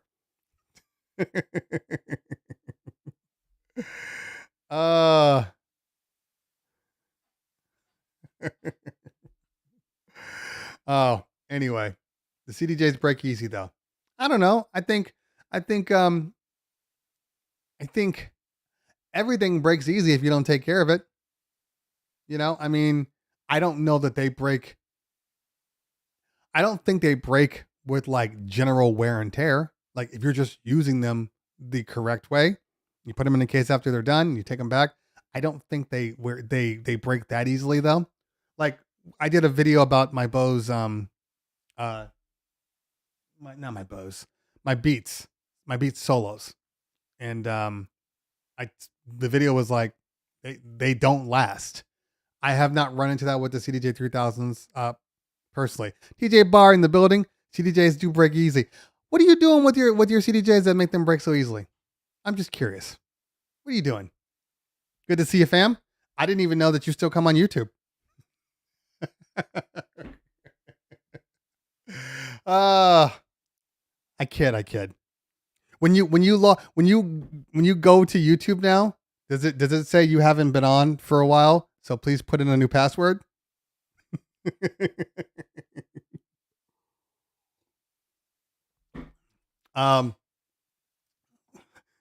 Mac loves vindication because Mac and I are always going back and forth.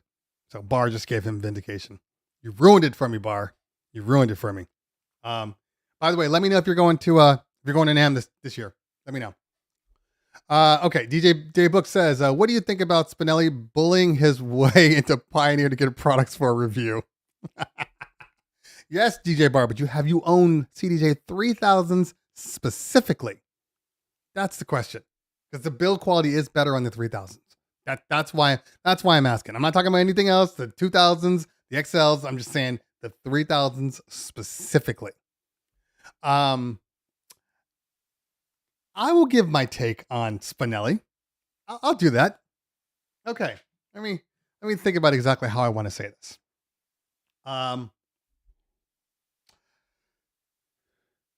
I respect the grind that Nick did. He went at it in a certain way. Leaks and all that stuff, and then found a way to leverage it. I think it was killing him because now he's one of us, so he had to wait to release his product. I think that was hard for him. But having said that, hey man, look, you can't deny what Nick Spinelli does. You can't. The man is doing a really, really good job. He's got people gravitating to him. His numbers are impressive. So, I don't hold anything that he says or does in a negative light. I think it works for him. So I think it's great. But uh, I think all of the manufacturers wanted to get him product, because here's the thing. You don't give a man product, he's always leaking your stuff. You give him product and make him sign an NDA, he can't leak anything. Therefore, it's in the manufacturer's best interest to get him on board. Now, I don't know if he signed with everyone. I know he did with Pioneer. I don't know that he did with In Music. I don't think he did with In Music. But we'll see what happens now. Now that he's one of us. We'll see. Okay. Yes, and happy birthday, Bar. Good to see you. Thanks for being who you are.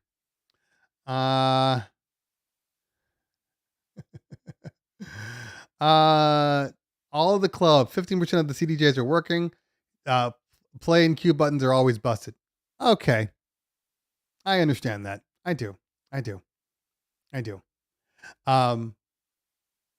I watched the way you guys hit those queue and play buttons.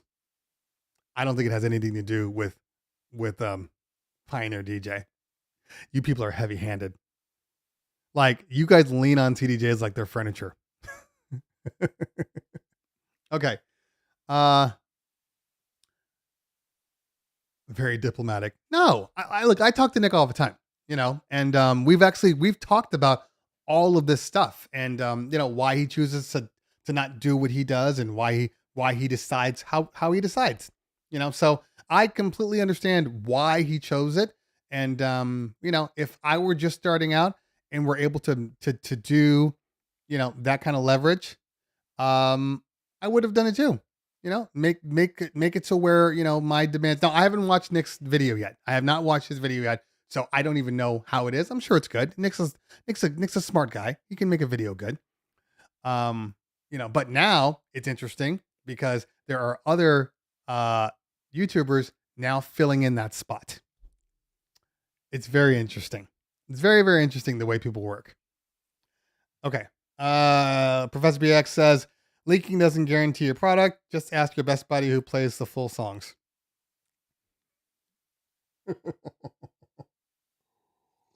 We'll just leave that here. Yeah. James Hype,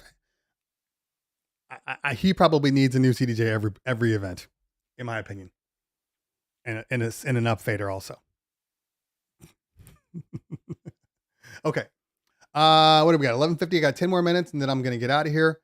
Let's see here. NDAs are like Fight Club. You can't talk about it. Yeah. Yeah. I think at a certain point, as you do this streaming thing and YouTube thing and TikTok or IG thing, I think what you start to realize is that there are no enemies. Everybody's friends.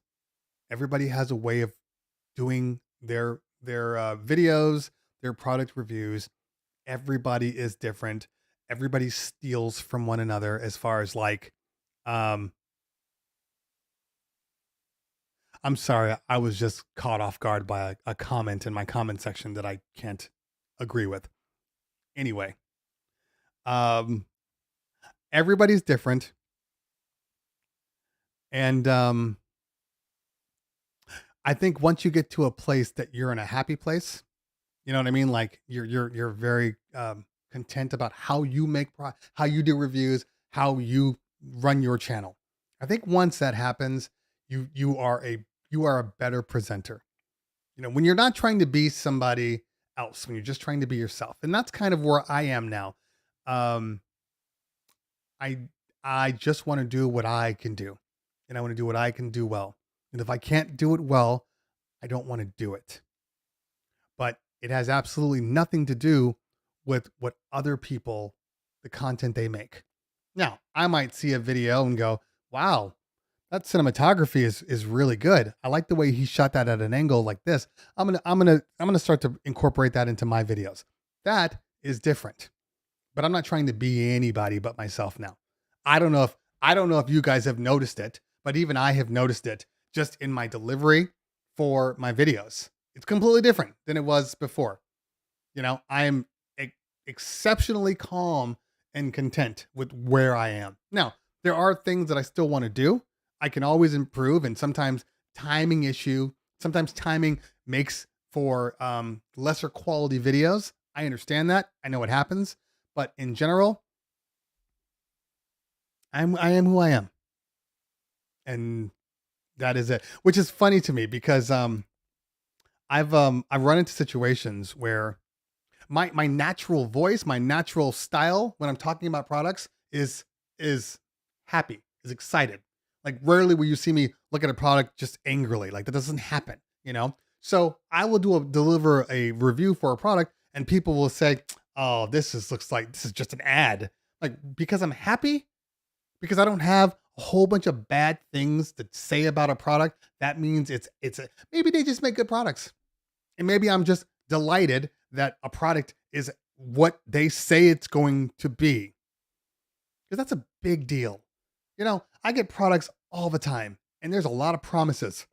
A lot of promises from manufacturers. Hey, it does this and does this, and I get their PR, and I read through the PR about all the things that they're advertising about. It does this and does this and does this, and I'm like, okay, cool. And I open the box and I'm like,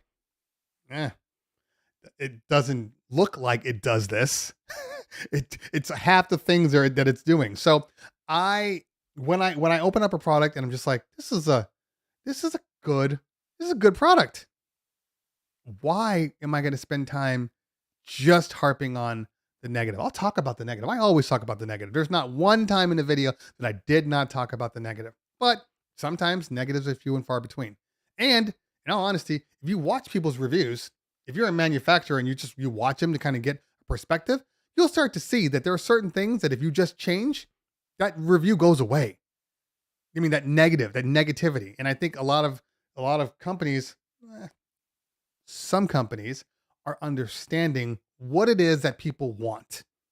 And if you provide what people want and then, give them a little bit of what you want, everybody's in a happy place. Because it's one thing for you to get a product and you basically look at it and you say, okay, I didn't want any of this stuff. But if you get all the things that you want and then there's extra things, then it's like, well, I don't really need this, but it's cool that it's on here. Like that's kind of where I am now with a lot of these products. Once you get over a certain price point, that's where you are. Oh, they did this. It's not really for me, but it does everything else I need. So what do I care? Like that's the key for me.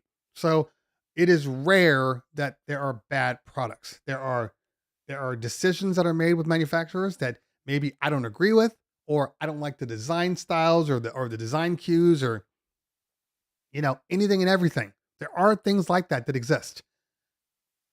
That doesn't mean it's a bad product though. So I don't know. Feta says need more angry reviews. I think the angry part of anything will come on the tech shows. I don't think you'll ever see them on a review. I'm trying to think what'll happen if I ever really find a product that is truly trash. Because in the past, I don't know, 5 years, I have yet, and pandemic is different. It doesn't count. But just in general, I haven't had a product that was that bad ever. Like where I just said, no, because I think that I truly believe it would be interesting because I think that, let's just say, for instance, Pioneer DJ gave a truly bad product and they sent me the box and they were like, here you go. What do you think? The worst one was my Flex 6 review. That was the worst one. And I think would probably go about as far as that. But if a product was that bad, I think I would just tell the manufacturer I'm not reviewing it. That's what I would do.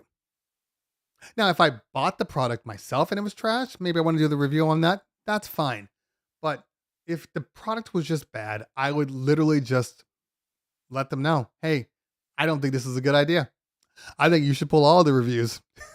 And then I would explain why, I didn't like the product. But I don't know. I don't know what I would do. Because it happened one time. One time, it was during the Flex 6, and I'd automatically.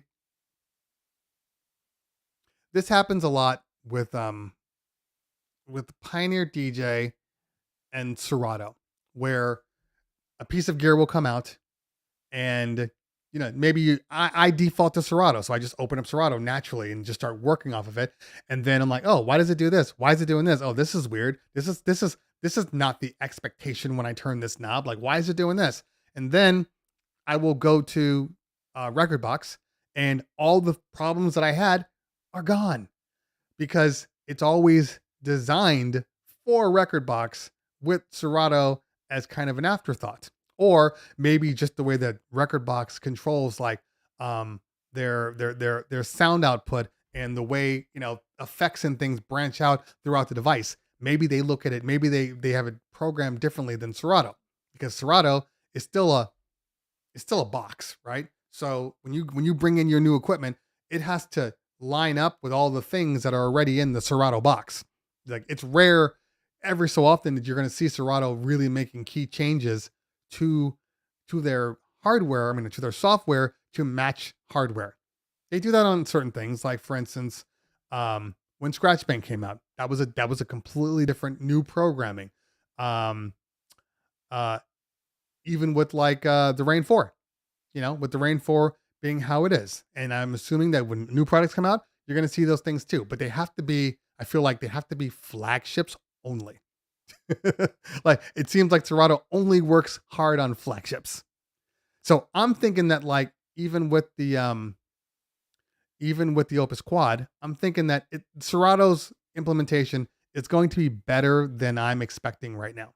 That's kind of what I'm thinking. Oh, okay. Malcolm says, Pro DJ thinks this product sucks, DJ Carlo.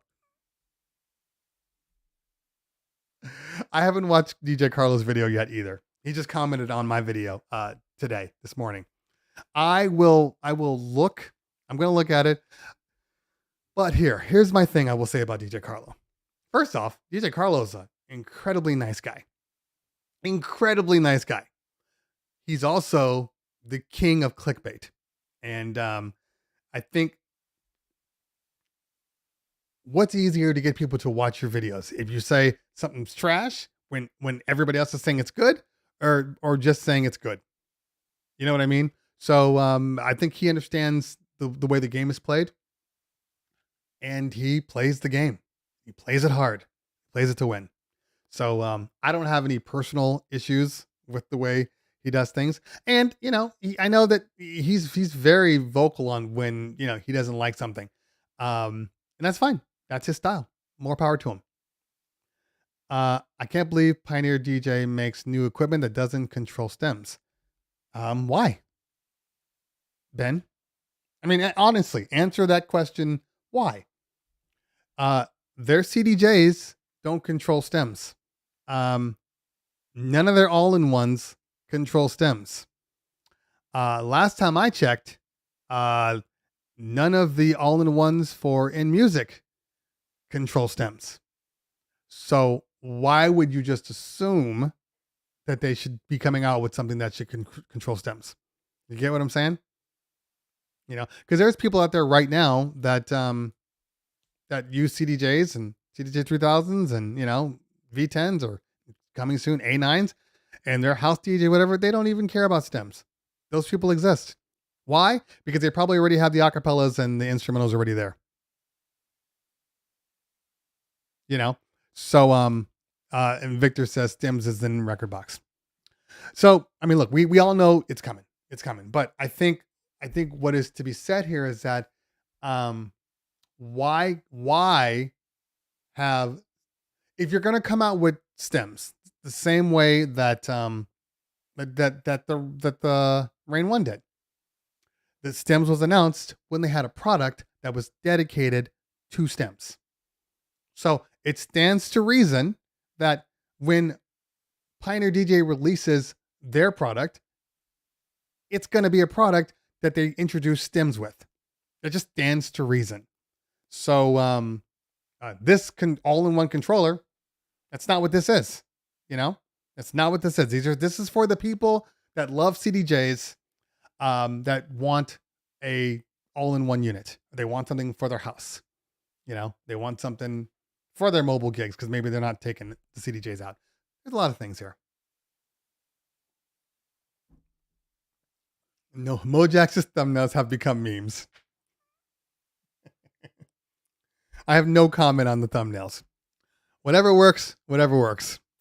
Kali Palm says, by the way, Maestro DMX, you know, that lighting controller that is going to come out in 2028.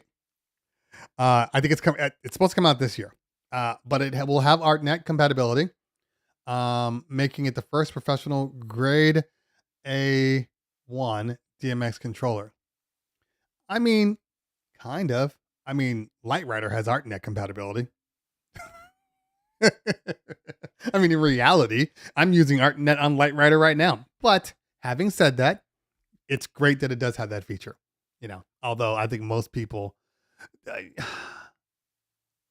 we'll see. We'll see when it comes out. We'll see when it comes out. Because Kylie, it's time. It's time. I enjoy you being in the chat, but you know, you keep coming to the house with no food, no bottle of wine. You know, I'm gonna need to see something soon, or you're not gonna be invited to the cookout. End of June 2023 now. Okay. Kylie, I expect I don't want a June 23 piece of gear. I want the May gear so I can release a review in June. That's what I want. Kylie, make it happen. I'm trusting you on this. Mo just asked you to raid AGI as they are doing the Rane 4 talk through. I can't raid. I believe you're not allowed to raid unless you set it up ahead of time on YouTube BX. But I will tell people to go there. But yes, we're still not there in the way the raid works on YouTube, unfortunately. Now Serato users got to remove the mixer at every club since someone made Pioneer the industry standard, or go without using new features for the next year. Wait, what? Why would Serato users have to remove the Pioneer mixer? Because it's the industry standard. Why not just get Club Kit and call it a day? I think sometimes we complain about things that there are already solutions for. You get Club Kit, problem solved. You know? Or you can also, pop in some CDs or pop in a tone and run them out that way. Like there's ways around it. But get a Club Kit and the problem goes away completely. It costs you a little money, but if you are a professional working club DJ, I think it makes sense. Where did I get this shirt? Says Walter Vargas.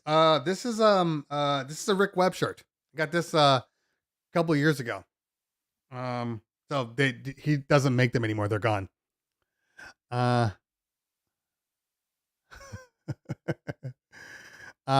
Reloop is bringing potato salad to the cookout. Hope you weren't waiting.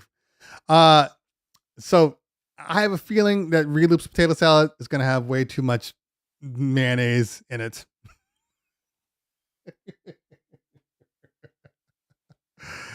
Because there's no controls for stems. You know what's funny about stems? I'm going to play devil's advocate right now, okay? What's funny about stems is last time I checked, stems just came out. And everybody's making it seem like stems has been out for decades. How dare they at this point not have stems on their mixers? I don't think stems are coming to mixers. First off, I don't think that's even going to happen. All right. So if anything, you're going to have to remap a CDJ or whatever they got in there. But you can still use stems even without it on your mixer. First off, that there are buttons in your computer. You can just click it and you got stems, you know that there is right in the top corner, not in the top corner, right at the top. A lot of people don't see this, but right at the top, next to I think like internal, external, there are two little icons. One's for acapella, one is for instrumental. Right there, click. You can.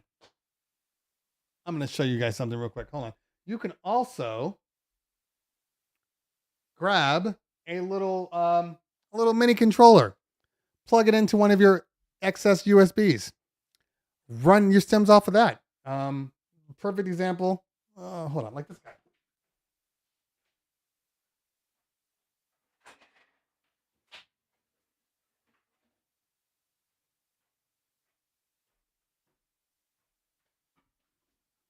Like this guy right here. This is the cost me what?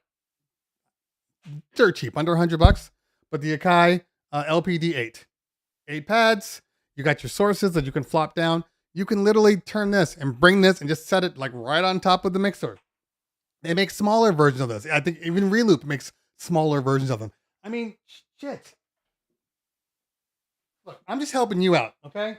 I'm helping all you guys that complain. I want you to stop complaining. Take out your dicers. Take out your old dicers. Plug these guys in. There you go. Stems right there. Stems on each side right there. Guys, I understand we want everything to be perfect all the time. I get it. I completely understand. But there are ways around it. There are ways around it. And sometimes we have to, if it's not our stuff, we have to kind of go into it going, okay, well, I'm not using my stuff, so I need an alternative. There's your alternative. Okay. See, that was some bitterness. It happens. Okay. Is there a place for dicers to fit on a CDJ? I think most people have made like, I think they make an adapter for the dicers that you can like basically set it in and it kind of sticks to the CDJs. I think that's what people are doing. Reloop Buddy has stems. Not sure about the already. DJ SP1.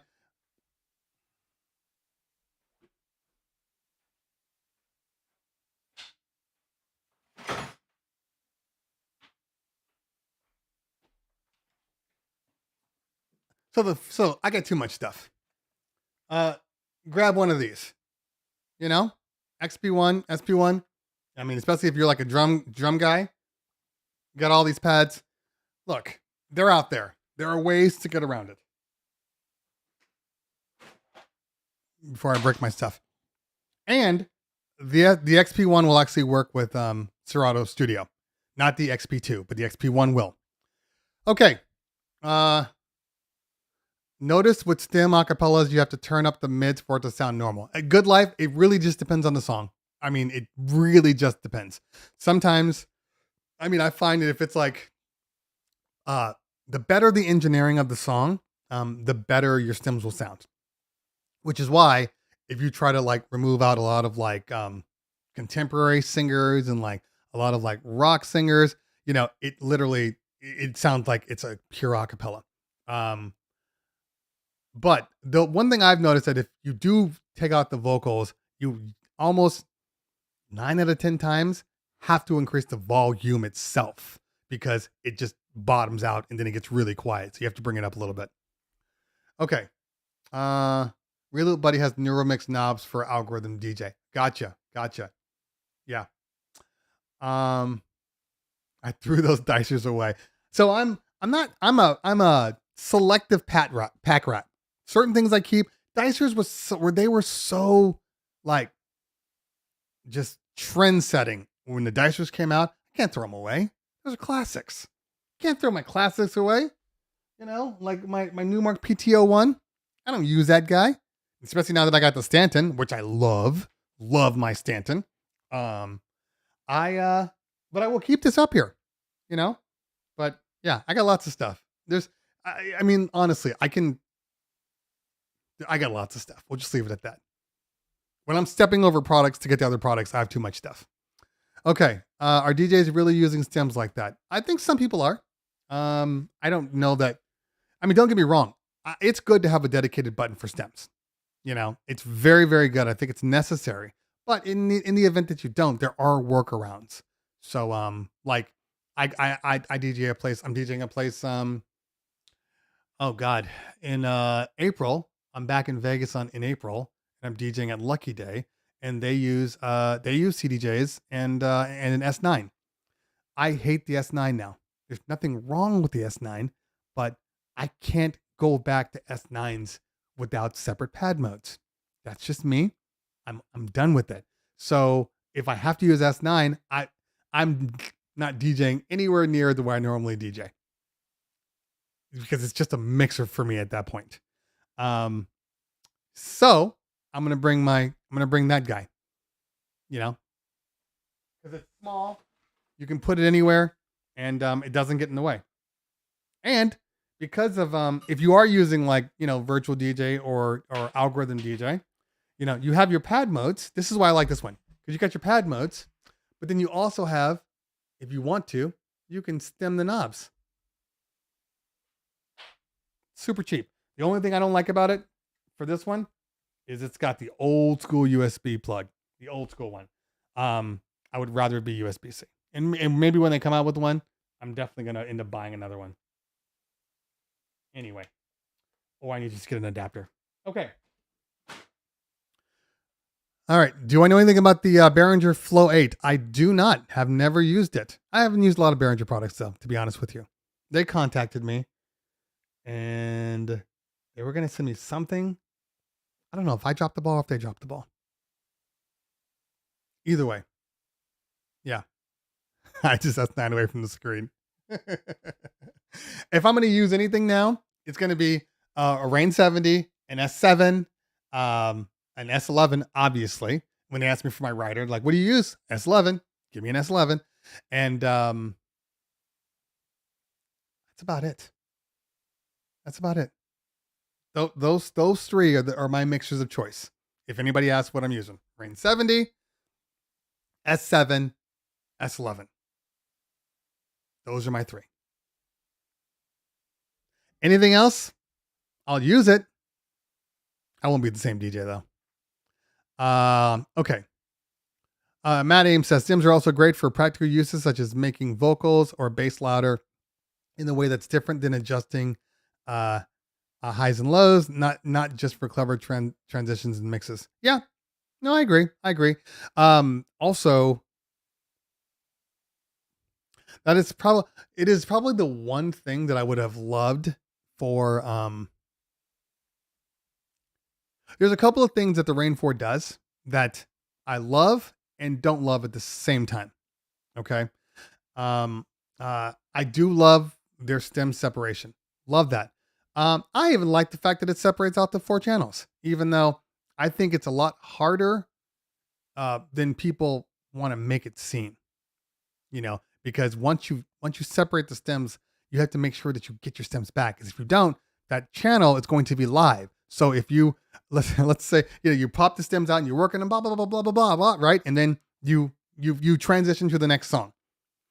When you load in the next song to that deck you just stemmed, if you forget to close the stems out, guess what? That deck 1, or I guess deck 3, is going to be playing that old song that you still had in there, like it's its own song.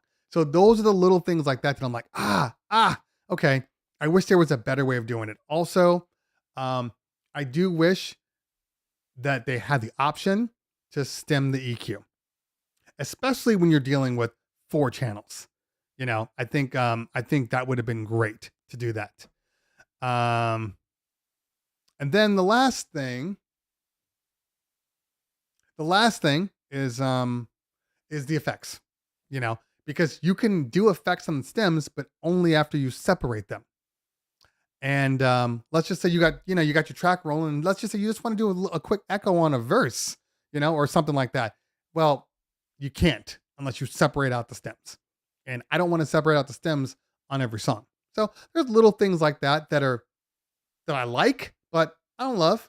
And I'm waiting to see, a different implementation of it. Philip says XP2 does so much more. You can have hot cues and stems on the same page. Exactly. Yeah. You have tons of options. Okay. That's probably why there's no stems on a standalone. I mean, it's going to take a lot. And I know like last week, was it last week? No. When was it? Oh, it's when 3.0 came on last week. And then I had the in music guys in the stream. And yeah, we were talking about the fact of, potentially ever putting in stems into into an all-in-one, like the Prime Go, like the SC Live. And my argument was, we'll see, because I don't think you're gonna have a problem with any new product that they come out with, because if stems is a high demand, they'll just put a better processor in it, problem solved. My issue is for the older gear, like I mean, the Denon Prime Go is one of them, but which one is the Mix Stream, the Mix Stream Pro? Some of these all-in-ones have clearly slower processors. Not the Mix Stream. I'm thinking about the Prime 2. Like when I use the Prime 2, I noticed how slow that the system was. It has a smaller processor is my only guess. So they just have to make sure that their stems can work for everything if they're going to do it. But we'll see. Waiting on NAMM to see what comes out. I think for the most part, give or take, you're going to see everything before NAMM. But the most important part is you'll be able to touch and feel at NAMM. That's the key. Standalone theoretically could handle stems tractor style where they're pre-rendered engine desktop. So I said that too.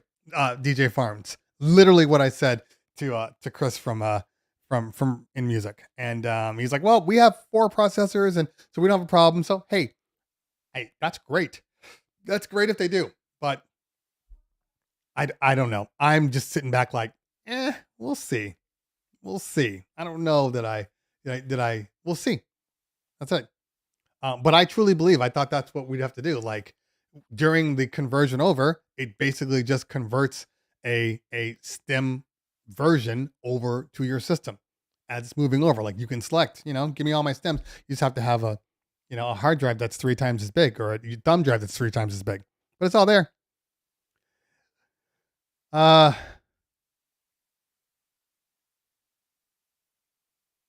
Manufacturers can approach stems like Samsung or Apple. Throw it out there or take the time to get it close to correct. Well, so then it's not Apple. It's definitely Samsung. Samsung's the king of, here you go. Tell me what you think. And then they slowly discontinue it after certain times. Apple likes to wait and then make sure that it works properly.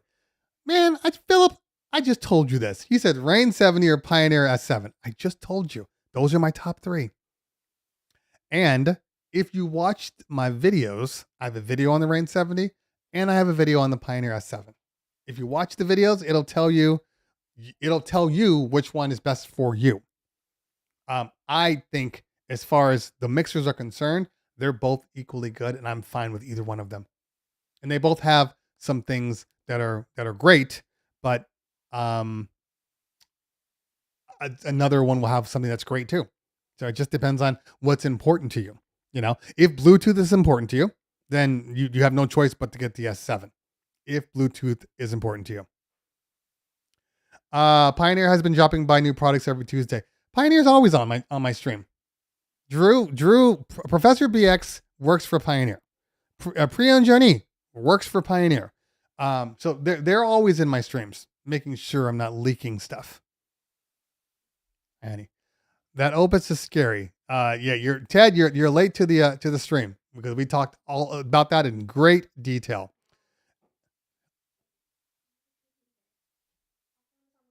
I'm on my show. If this is not important, it can wait. Thank you. Thank you very much. Bye. I won't. 11-year-olds will be 11-year-olds.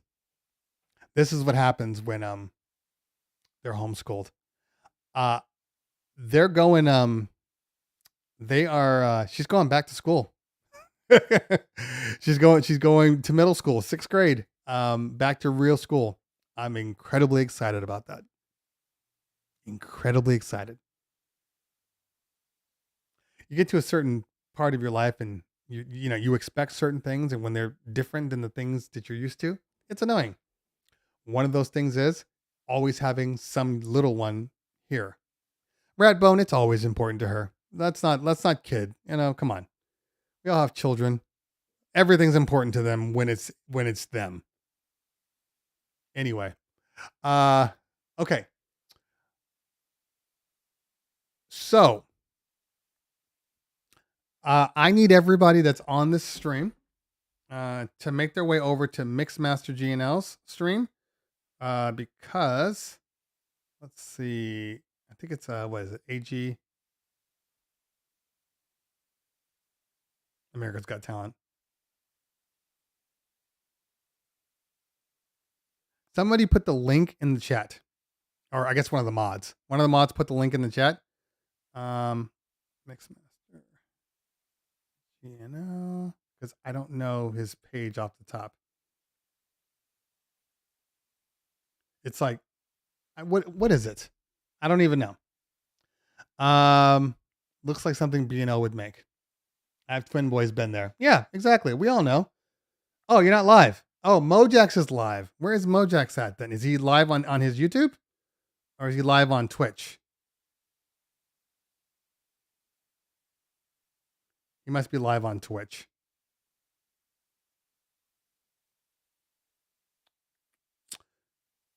Too many streaming services out there, man. Too many streaming services. See, he still thinks that I do the dual stream. I don't. I don't even see him on here either. Where is he? Somebody let me know. Oh, 69. The on-air sign means nothing to these people. They can hear me. They crack the door and look in a little bit. They see me. They don't care. They don't care. They will never care. Which is why when I had my office, it was so great. And now I have my office back. AGI Pro DJ.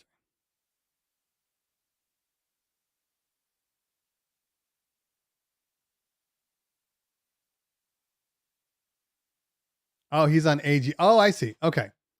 Let's see who's on here. Oh no, I see Mojax. He's on there. He's in the corner. He's in the corner. Okay. So everybody, what's the site's name is AGI Pro DJ. It's on YouTube. They are live right now, and Mojax is on talking about the Rane 4. Well, yeah, but these people, there you go. Thank you very much. So, everybody, thanks for hanging out. It is late, 12:25. I do want to go, but I do appreciate you guys all. Rane 4 review should be coming out today. It'll be very, very much the same format as the Opus Quad, just shorter. It won't be 30 minutes. It'll probably be 10 to 15 because I just really want to talk about the things that I love and hate about it, or love and dislike, I should say. So head over there, show some love. I'm going to head over there also and show a little love. Thank you guys so much for hanging out today. We'll be back on Twitch on Tuesday. And then obviously, I think so. Where am I at next week? I think I'm in town. Close out 98. Yes. So I'm in town on that one. I don't know if I'm going to be here on the weekend. Okay. So we'll see everybody soon. Thank you guys so much. Appreciate you. Enjoy your weekend. And we'll talk about all the good and bad events next weekend. See you soon. Thanks for all the people that are now members. Remember, hit the join button if you want to become a member. That helps support the channel. And I really appreciate everybody that does that. Thank you so much. And you'll get that nice little green icon that DJ Farns has and Ruben has and a few others. So please support the channel by going that way. And we'll see you soon. Peace out.